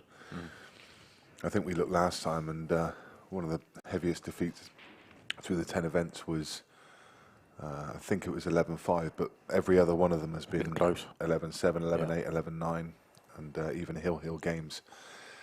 And whenever you think one's going one way, like the last event, Clint looked like he was going to Cruise. He's going to cruise through, and then Neil Raybone came back at him. Yeah. There's always a twist in the tail. Always. Yeah.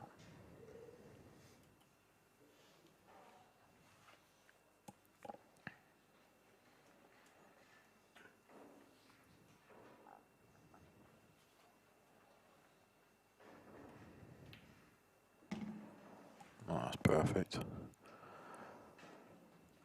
Let's go one rail through the gap of the reds, land on the black, or even screw through the gap of the reds, whichever he prefers.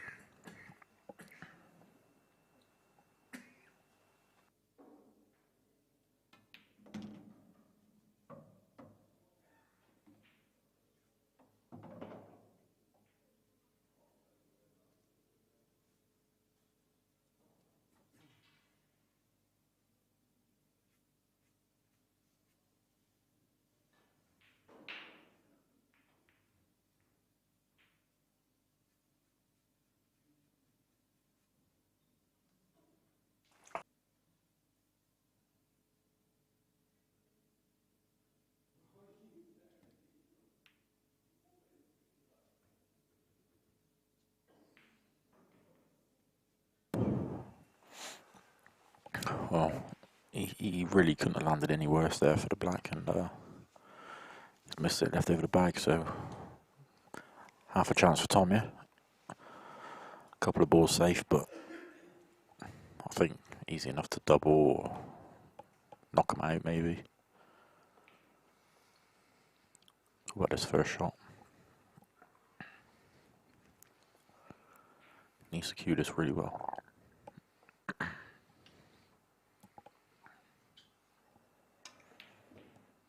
Oh, he's missed it.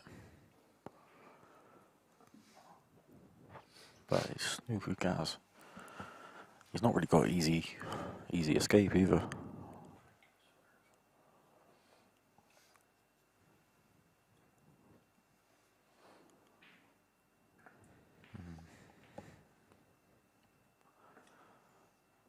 Might be able to go up and down. Depends if the jaw's in the way.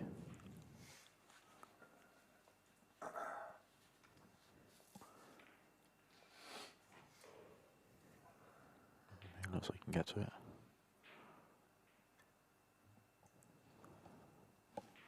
Yeah, good shot. Well, that was a mistake from Tom that Gaz needed.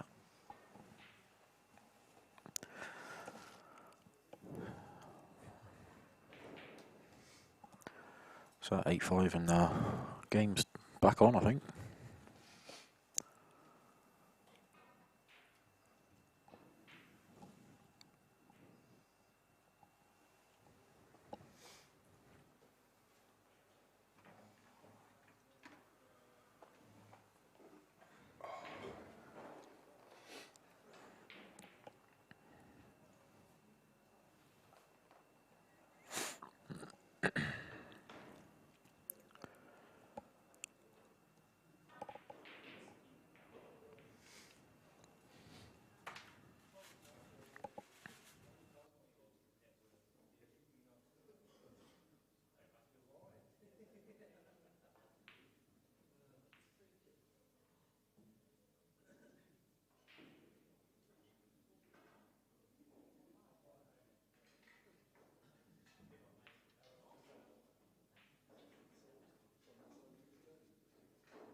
Frame. Gareth Hibbott to break, trailing by 8 frames to 5. Time running.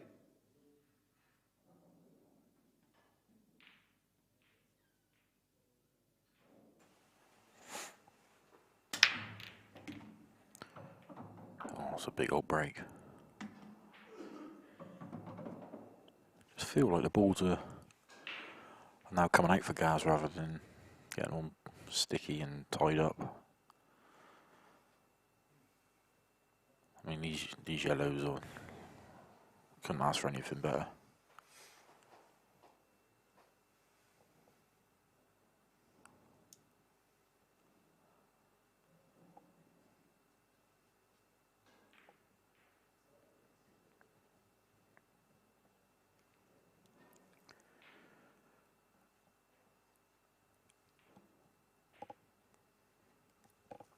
Thank you. Time running.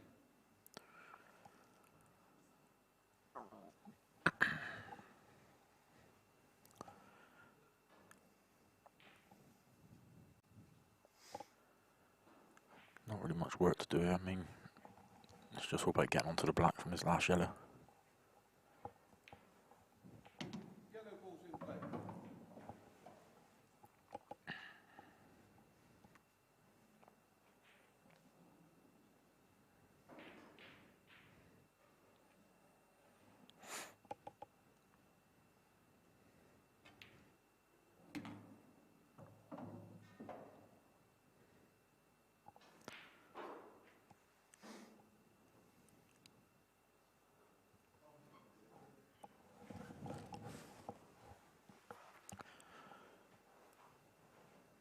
Yeah, trace aside. Yeah, it's perfect. I also land on the top yellow dead straight now.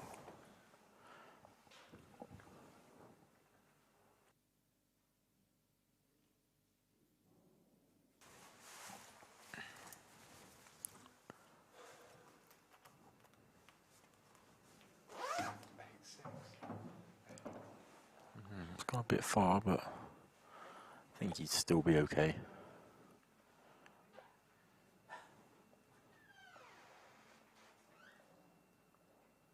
Yeah, played a yellow long. Leave a nice angle, just to pot the yellow into the middle and just screw the ball to the top rail.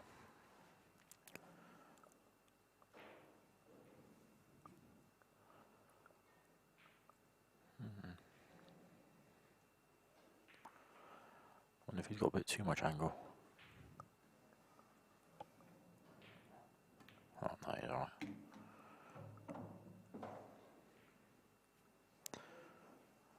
Game well and truly back on now. 8-6. That's a great finish.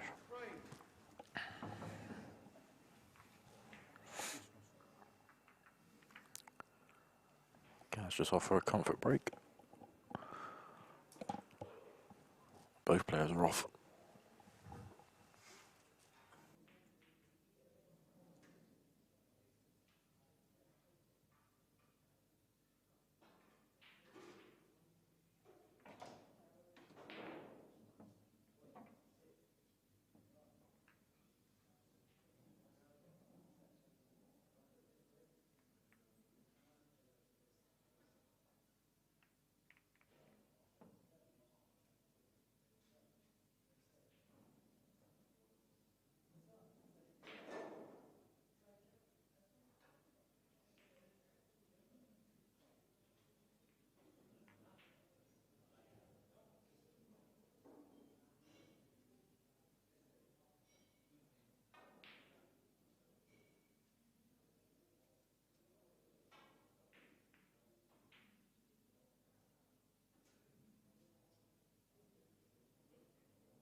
15th frame, Tom Cousins to break, leading 8 frames to 6.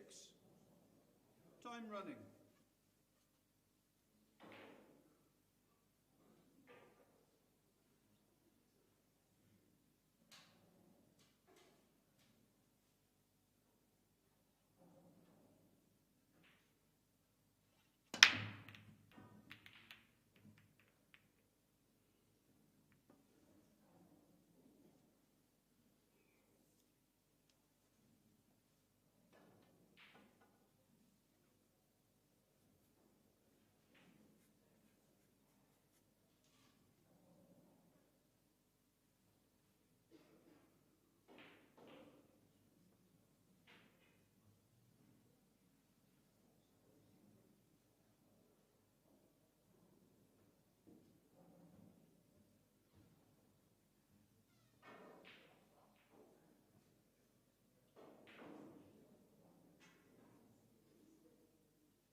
Extension goal.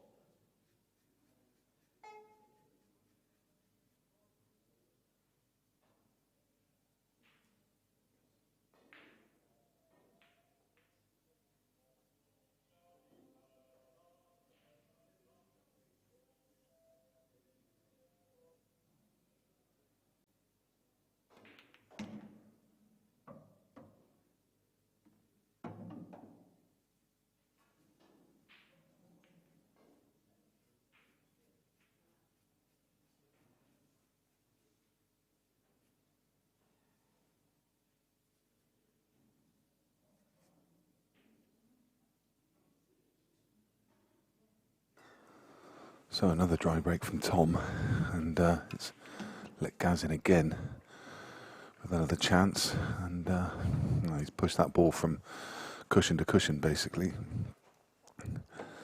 This one's gone a bit tricky now. Should still be able to find a way.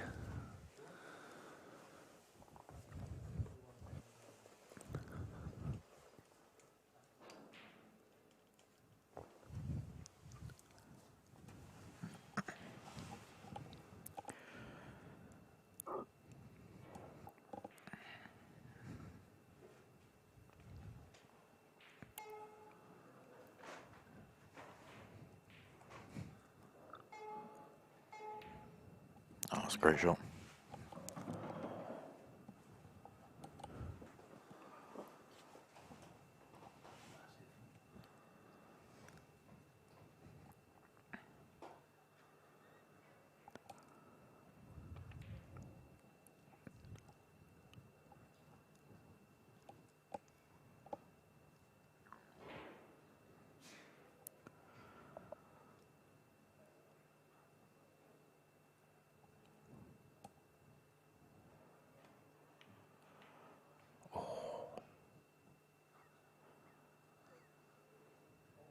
He'd be disappointed with that one, I think.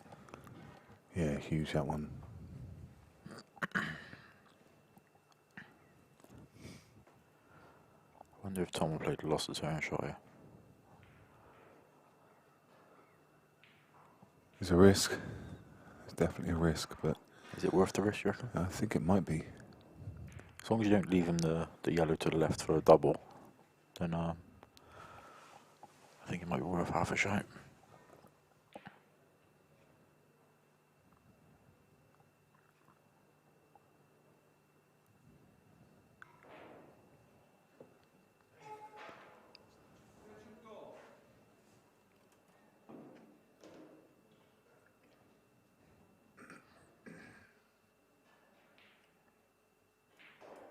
Yeah, I think he's blown it.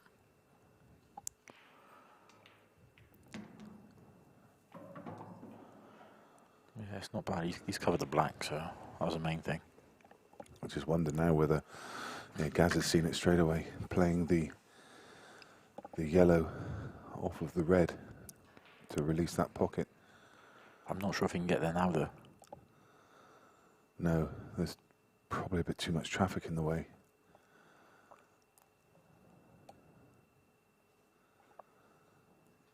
But he might be able to leave an angle to get down there, to get on it. It's really tough clearance, but if he's up to the job, this is the kind of clearance he's going to need. Oh, is he? Yeah, he's. I mean, it still goes, but it's tough. You want to be right behind it, I think. Yeah. Yeah, this is hard now. But I think any contact on the red, it goes. So, and it'll open the black up. Yeah, he almost has to overcut it and go cushion first and into the red. No, I think he can go red first, but it's just tough from where he is. Hard to judge. Yeah, it's very hard.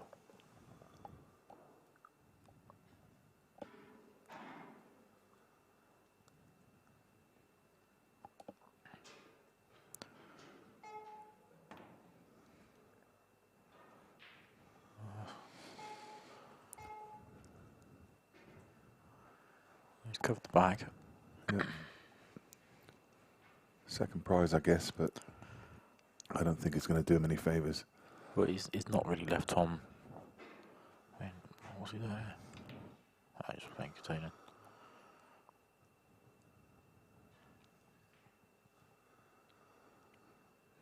Tom's going to be looking in a minute to just brush off the red next to the yellow and leave Gaz in a lot of trouble.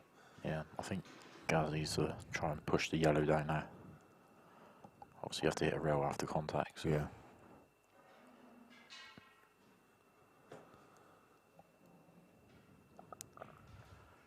I don't like that way she's going off. Yeah, I like the other way myself as well. Push the yellow over to that side of the table just to get it in the mix. See, going off. Ouch. And now I think Tom's going to... It'd be nice just to play it the other way and push the yellow down, and then Tom can't really play that shot. So I think Tom's going to place it just to the right of the black spot and play this red to bottom right and cannon the yellow into the pocket. Play a kind of combination shot. Frustrating for Gaz because this was the light at the end of the tunnel that he needed, wasn't it, to go, 8-7 with the break in the next to get back all square, and who'd have thought that? I think this is a shot here. Red onto yellow, pot the yellow in the middle, and then the red comes down and breaks open the one off the rail, and screw the white to the side rail. That's the way I would have played.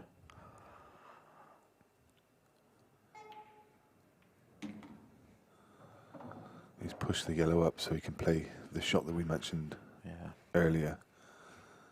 And just brush off that red, pop the yellow over the pocket, and bring the red back across the cover. So just looking to glance the red and pop the yellow. I think he'll be leaving a shot there. Do you think? I think so. He wants to be in line with the red. Looking for a better position, isn't he? Yeah. Yeah, I think he wants to be in line with the red so that he can play it and still snooker him with the red. Yeah. I mean, he can probably get there off this one into the middle.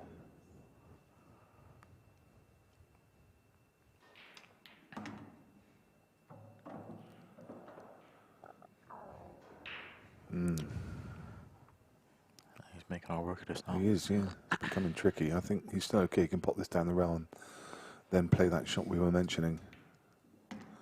This is definitely a better position to play it from. I would have preferred to be in like bit lower, line with, in line lower, with the red. Yeah. Just so then you can kind of guarantee yourself to snooker him with the red. You see what I mean? 'Cause he's left him a shot now. Wow. Wow. I just think playing it in line with the red, you can play it a lot softer. I mean, Gaz is brilliant at these single ball pots. This is about as tough as they come. Oh, it's very tough, but it's a shot, and it's a shot that he probably wasn't expecting. Yeah. I mean, this would be an incredible shot, but I wouldn't be surprised if he pulled it off.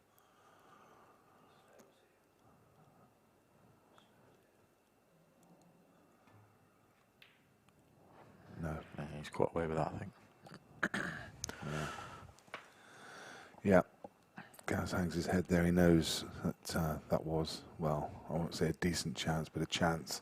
He's had a couple of chances in the frame, and that was one he would have definitely hoped to take. He looks up to the skies and thinks, that was the one. If I could have just pulled that one off, got myself back to 8-all, then... Yeah, because Tom was under pressure. He was under pressure there. Very much so. What was he, 8-3? Yeah. And if you would have got, if he would have got 8, if Gaz could have got to 8-7, would have been his break as well, wouldn't it? Yeah. Yeah. Yeah. And, you know, he just has to take some heart from the fact that Tom's break has dried up a couple of times recently. So, you know, it's not a disaster. It's still 9-6. He's still in it. If he can find a break dish and the next to go 9-7, then he just mounts that pressure back onto Tom again. Yeah.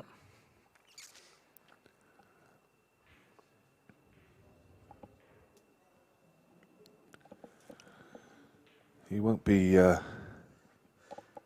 These situations won't be unusual to him. He'll have made bigger comebacks than this. Oh yeah, I mean, he's been around for a very long time, so I'm sure he's been well behind in a match before, and he won't be no stranger to a comeback.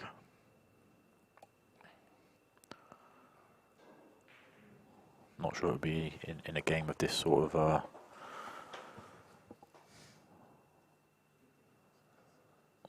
Yeah, this magnitude. Yeah. It is his break now as well, isn't it? Yeah, it is. Yeah. Yeah, such a big frame.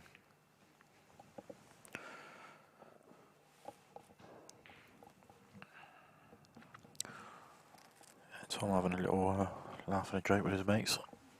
He's obviously still feeling quite good. 3 frame gap.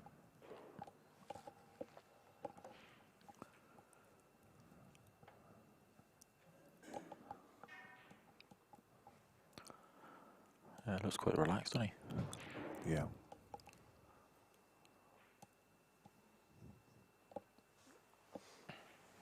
Frame. Gareth Hibbott to break. Trailing by 9 frames to 6. Time running.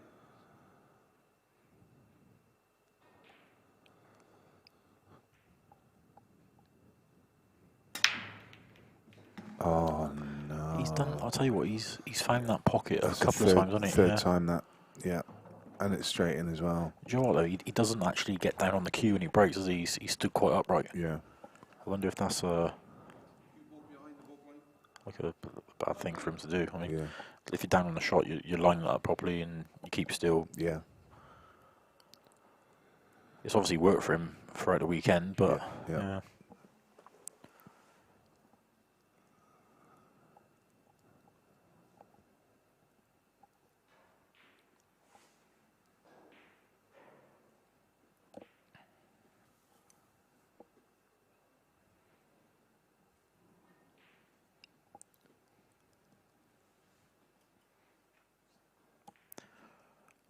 Tom will be looking to move this red after potting the yellow.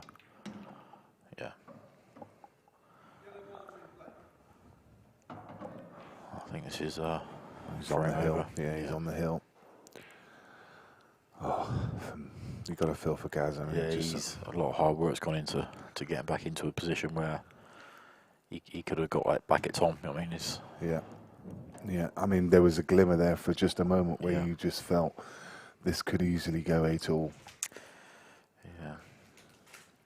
The thing is, if Gaz would have won that last frame, he might have been feeling a lot better and broke better. Yeah, yeah. 'Cause it does come into it. I think Absolutely. when you're feeling good, you play good. Yeah. And obviously, you wouldn't be feeling good after that last frame. So he's obviously not hit him as. It's amazing when you're playing well, you do get rewarded with your Yeah, you break do. often, don't Yeah, you? you do.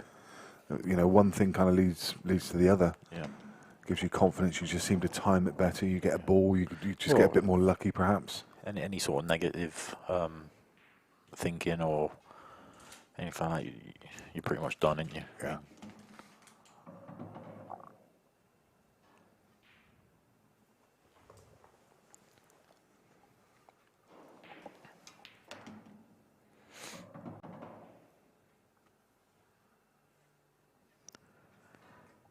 Cued that too well.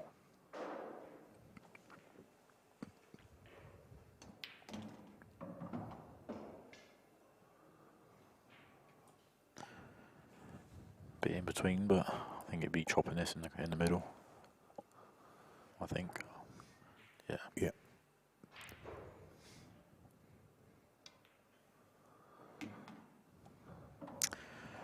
Negotiates that. That's 10-6. He's on the hill needing one more. Gaz needs, he needs to find something. The first thing he needs is a bit of luck. Yep. Because it's Tom's break.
Frame, Tom Cousins to break, leading by 10 frames to 6.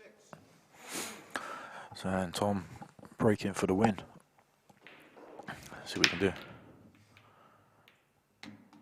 Oh, he's got a ball.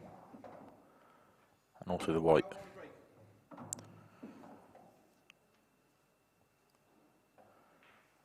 A little bit messy, but I'm sure Gaz can figure something out on yellows. Might be able to play the yellow off the yellow. Top left.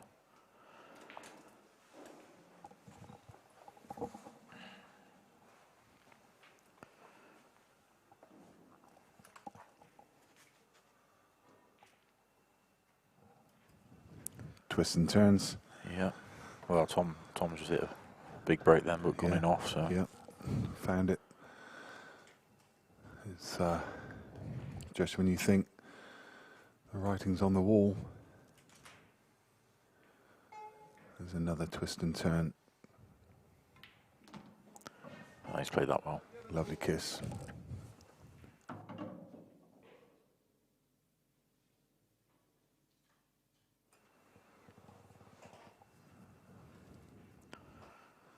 So as we approach the business end of this match, there's lots of people watching. If you could please like the stream and share it across social media, and also if you're watching on YouTube, subscribe to the channel.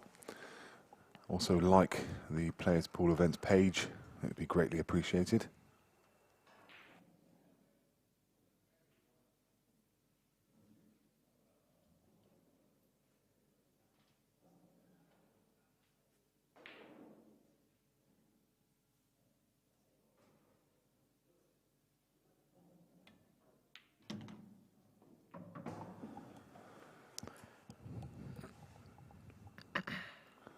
So he's looking to land on the one to the middle,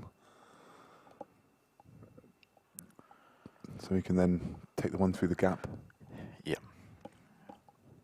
I think one bottom right, then play the ones into the middle. Yeah.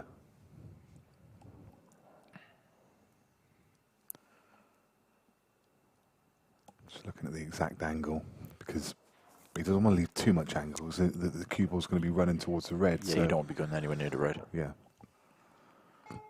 Anything straight or maybe just off straight. I think he's playing the one. Near the racking line first. Yeah. Yeah. That's too far. Why don't you stun it? Just stun it. I know. He's still got a chance.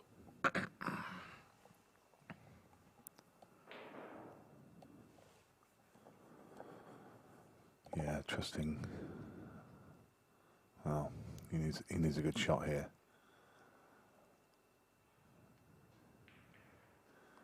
Can you maybe hold for the gap now? No, I think he'll Still play the same way. But this is too thin now. And he's going towards the red. there's no double on because the black's in the way. No, he has to play it thin.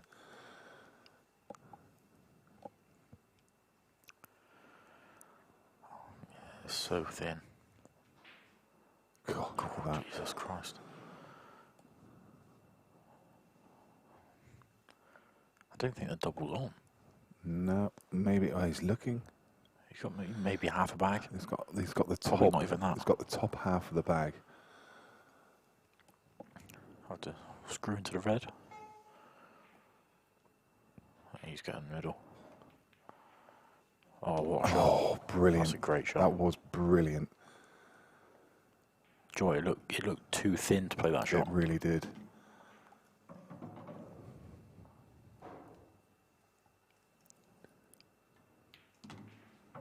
Wow. Superb. Great finish. Yeah, And he's still now- fighting. Yep, 10-7. This is good fabulous. So well controlled.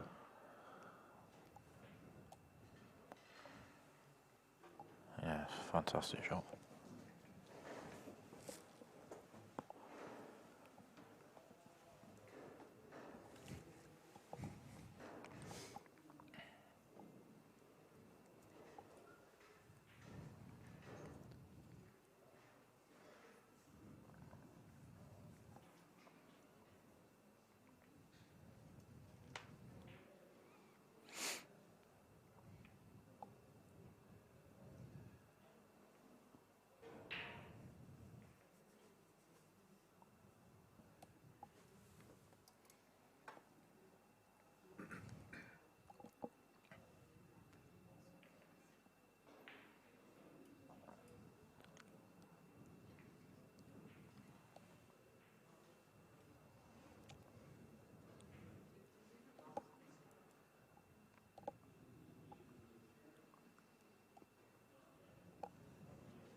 Gas to break.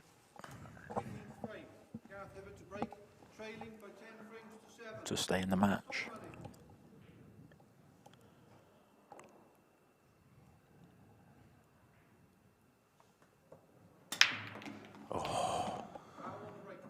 Literally just dear straight me. in the middle. 4 times. And that really is the tail of the tournament, the tail of the match. Time running. I think we can. The fat lady started singing, I reckon. Yeah, I mean the black's it's on the rail, but I mean he can play the double. Or Yeah. You could even come down bottom of the table and use the ball closest to this rail to try and nudge it out. yeah, All the balls connect quite well. There's a one in between the two reds, but he's got the ball just to the right of that to get on it. So I think this is curtains, and that's one in off too much.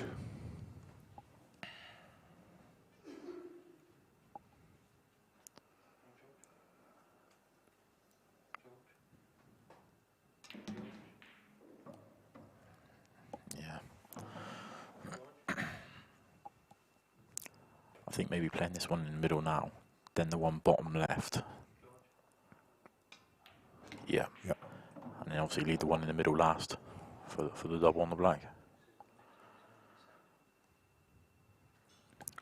Obviously you don't want to be playing a double for the win, but No, but I mean, it's it easier to play the shouldn't be double. a tough double. Yeah, Shouldn't be tough. it's easier to play the double than to get on it. Yeah.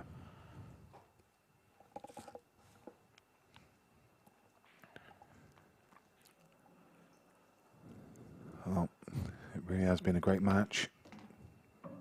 But it looks like it's drawing to a conclusion now.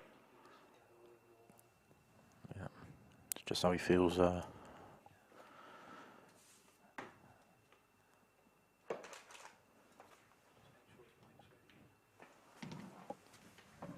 Yep.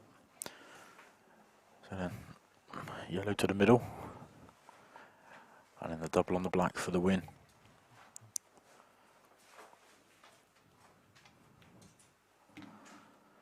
I think that's about perfect. So it's double then on the black for the win.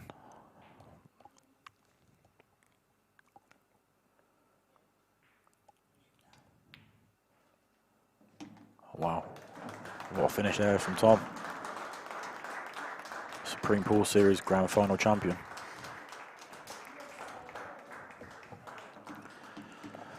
Commiserations to Gaz. Congratulations to Tom. Beautiful presentation.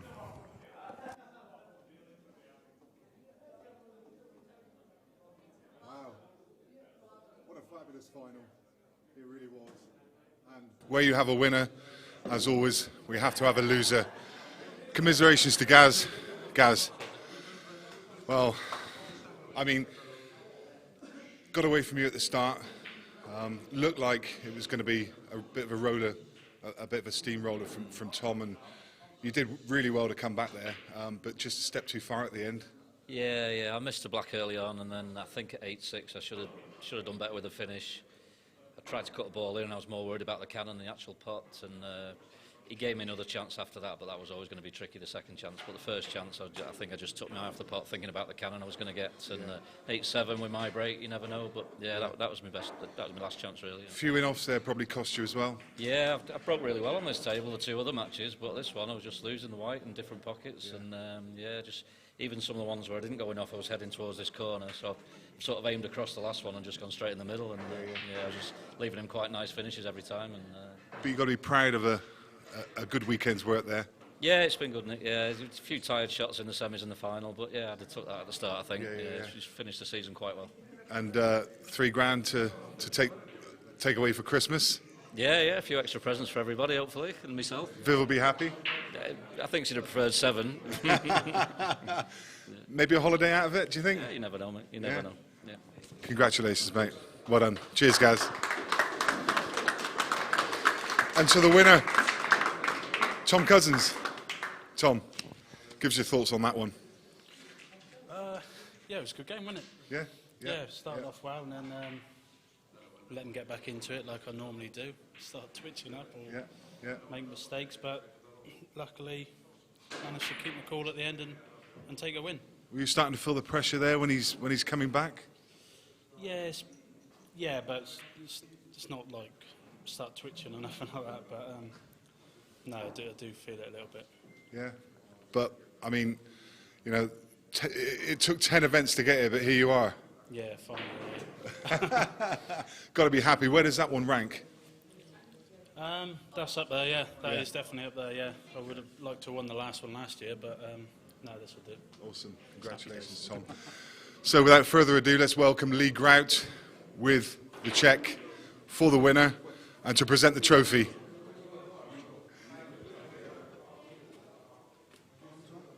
Your winner, Tom Cousins.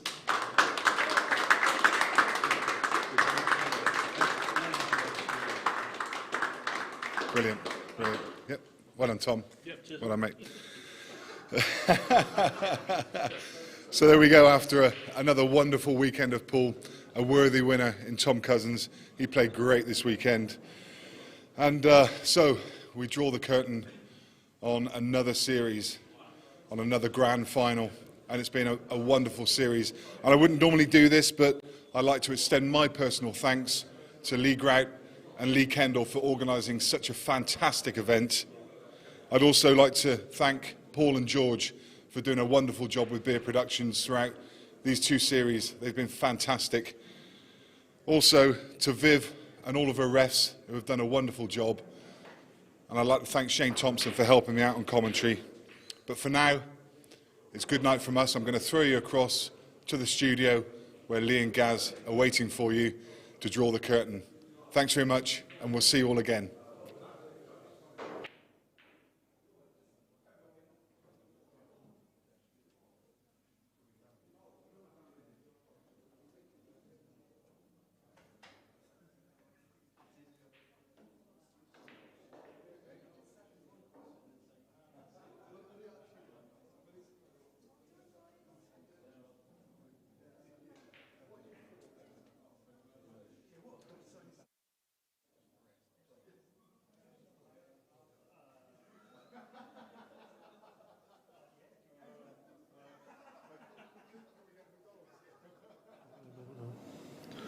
Well, Gareth, you predicted the score and the winner, so first of all, congratulations. You're quite smug with that one. Yeah, shame I didn't have a bet on it. No, it was a good performance. I mean, Tom come out of the blocks, he was 8-2 up, and Gaz showed a little bit of fight there. He got back to 8-6 and he missed a chance, rattled the ball in the corner to go 8-7, so that was his... Yeah, I think the first thing to say is, you know, Gaz, his interview there, he was gracious in defeat. He's one of the nicest guys on the circuit. You know, he is a really nice guy, and you know, he was gracious in defeat. But what he did say was he did miss a black early on when he snicked the, as we said when we came before, he snicked the really good yellow into the middle when he was snookered, and then missed the black that it weren't a gimme, but you know, you'd expect him to pot it. And at this level, it's fine lines, and as he said in his interview, that black he felt early on in the match sort of let Tom get ahead. And as I said when we came in before, and Tom had that 4-1 lead at that point, and he was never ever really able to get that deficit back. And them two mistakes, really, that would have been 9-all instead of 11-7, so we would have still been out there playing, you know, a match. Yeah, exactly. And you know, as I said at the start, I thought that the breaks would be the main thing, because both these guys just drop bombs on the break every single time, and doesn't matter how hard you hit them or how well you hit them, you know, you're not guaranteed to make a ball. If you're using the short rack or the triangle or whatever, you know, even if you break as well as these two guys do, you're not guaranteed to make a ball. All you can do is hit the break as well as you can hit it. Try to control the cue ball, and hopefully you make one. And as Gaz said in his interview, he felt like he was hitting the break well, but the balls weren't going in. And I think he did touch on, he felt like he left Tom quite a lot of easy finishes, but that's the game. You've still got to take it, and that's what Tom did. Yeah, and as we said in the first interview, he's had a tough draw through, and he's undefeated throughout the event, so definitely a worthy winner this time. It was without doubt the right person that won. You know, for me, you know, I've seen, you know, a few of the matches this weekend, and he looked by far the best player. And like I said, you know, if you'd have said at the start of these events 2 years ago, you're going to have 2 years and 10 events with Tom Cousins not winning one. I'm not sure what the price would have been on that, but I think it would have been very, very short. So I think he's definitely a deserved winner, and from what I've seen this weekend, he was definitely the best player.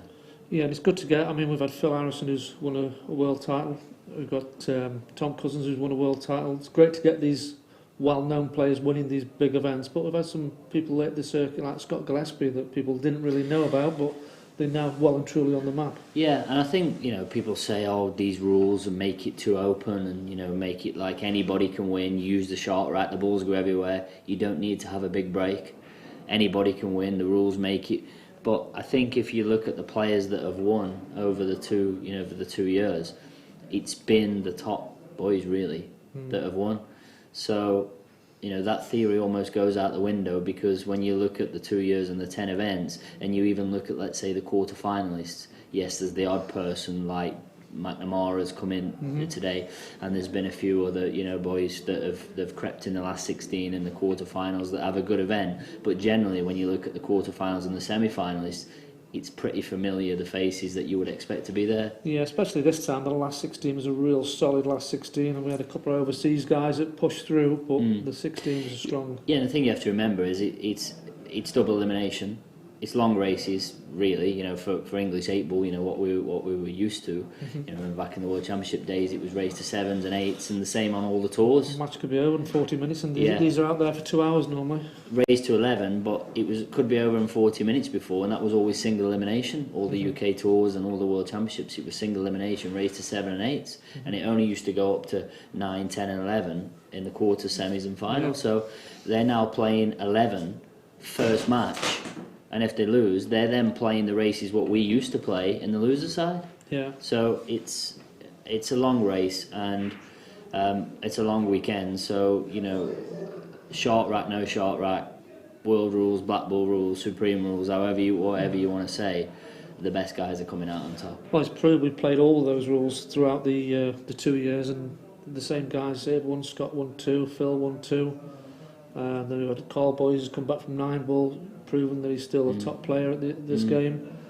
You know, I mean, something like Chris Melling hasn't really gone deep. He's been probably on the stars. We watched him quite a lot on the stream, but he's never got. Yeah. I think the thing with Chris is obviously he's great to watch. Some of the shots he plays are unbelievable, and then they're not lucky shots. Obviously, you can see that he works the angles out. He's got a system that he uses, and he's great to watch. But Chris is almost like a bit of a jack of all trades, if you like. You know, he's travelling around the world. He's playing a Chinese 8-ball event one week. He's playing an American pool event the week after, and the week after he's playing an English pool event, and he's back to. So I think it's hard for Chris to consistently play well and at one discipline, because he's playing so many different disciplines, and it's not only the disciplines he's playing on different tables, different balls, different cues, different cloth, everything. So I think, as far as Chris is concerned, I think he does unbelievably well to do as well as he does, considering that he's mixing so many different cue sports in so many different countries. And you have to say, going back into the first year that we did it, we had Darren Appleton who got to the final. He could have quite easily won that final as well, so that just goes to show somebody like Darren who's been out the game can still mix it. Yeah, but what he did do was, when he came back, what I liked about what he did was he said, look, you know, I don't want to come back and be remembered. I want to be remembered, for how I used to play. So what he did do was he came back. Obviously, he was based, you know, when he came back from America, he was based back up in Pontefract. But he was practicing. You could see he was putting posts on Facebook about he was, you know, practicing English pool again. So he gave himself a chance to get to a final or win. It wasn't as though he was just turning up to the events and then just saying, oh, I'll see what happens. He actually put some work in, and all of his social media, you could clearly see that's what he was doing, where Chris is literally just getting off a flight from America, having played American pool, taking his English pool cue out, and literally not even seeing a table from one tournament to the next.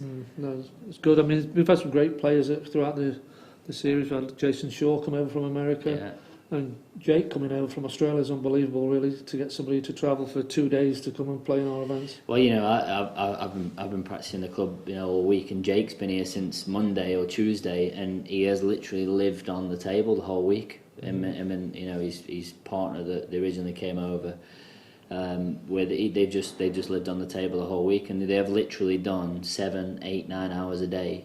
So I'm not surprised to see Jake, you know, do as well as he's done. And the thing you have to remember as well with Jake, in fairness, is the tables are completely different to what he's used to back at home.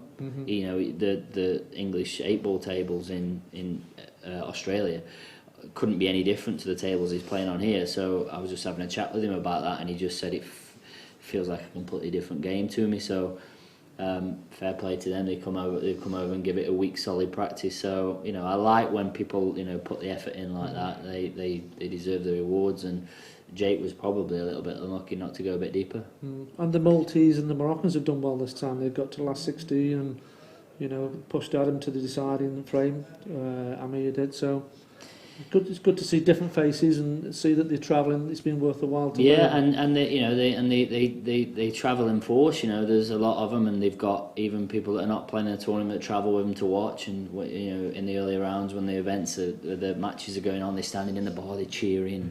You know, they really like behind the guys that are playing, and you know, it's great to see. And Dejan did well.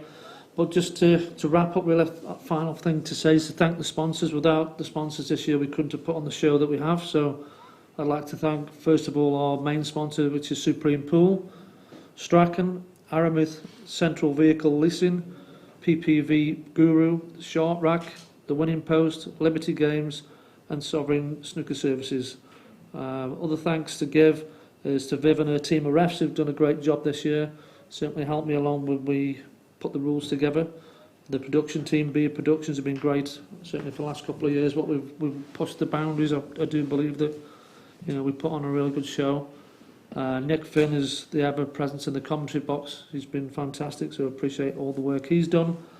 Michael Day from the Q-View, who does all the write-ups, and the rest of my team, really, Lee and Andy and everybody who's chipped in. So I would like to thank everybody for their efforts and the players for everything they've done. And just one last touch on, you know, on all that. Obviously, it's been 2 years, especially, you know, from yourself and Lee, of hard work. You know, you've put a lot of work in for not a lot of effort and not a lot of reward.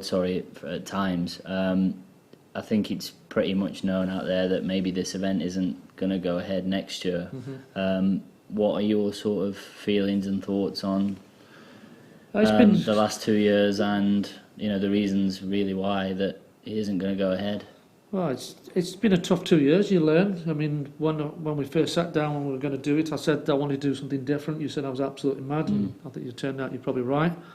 But I wanted to do something which nobody had done before, bring everybody together. I wasn't really thinking of putting a new set of rules out, but that's what everybody asked, so we worked on that. And just give standards where, for what we did, we would push the associations to put on a better production and try to make people do what the pool players want, because we're all pool players at the end of the day. I started off playing pool, I wasn't a promoter or anything. A little bit disappointed that some of the top players didn't support this year, but the first year we massively overachieved to get 128, and people like Jason Shaw in the event, Chris Melling, Darren Appleton, Carl Morris out of retirement. I think we had everybody. I don't think anybody will ever put a stage on that we put on the first year, and we only sort of intended to do it for 1 year, and I was asked to do it the second year, and I was iffing and ahhing after all the stick I got, but that's the pool world. Unfortunately, we have to try your best. Sometimes you make mistakes, sometimes you do things right, but I think on the whole we put a good show for people what they want to watch, and I'm not saying we won't do anything again. We may well do, but we just need a break from it, I think. Yeah. So that's my take on it, but I think most important, we've seen probably the best player over the last few years prove that he is one of the best players, and that's Tom Cousins, and I would like to congratulate Tom. He's been to all our events and he's just put on a fantastic show for all the viewers, so congratulations to Tom for being the Supreme Pool Series Grand Final champion, and that's all from us, so thank you very much for tuning in and good night.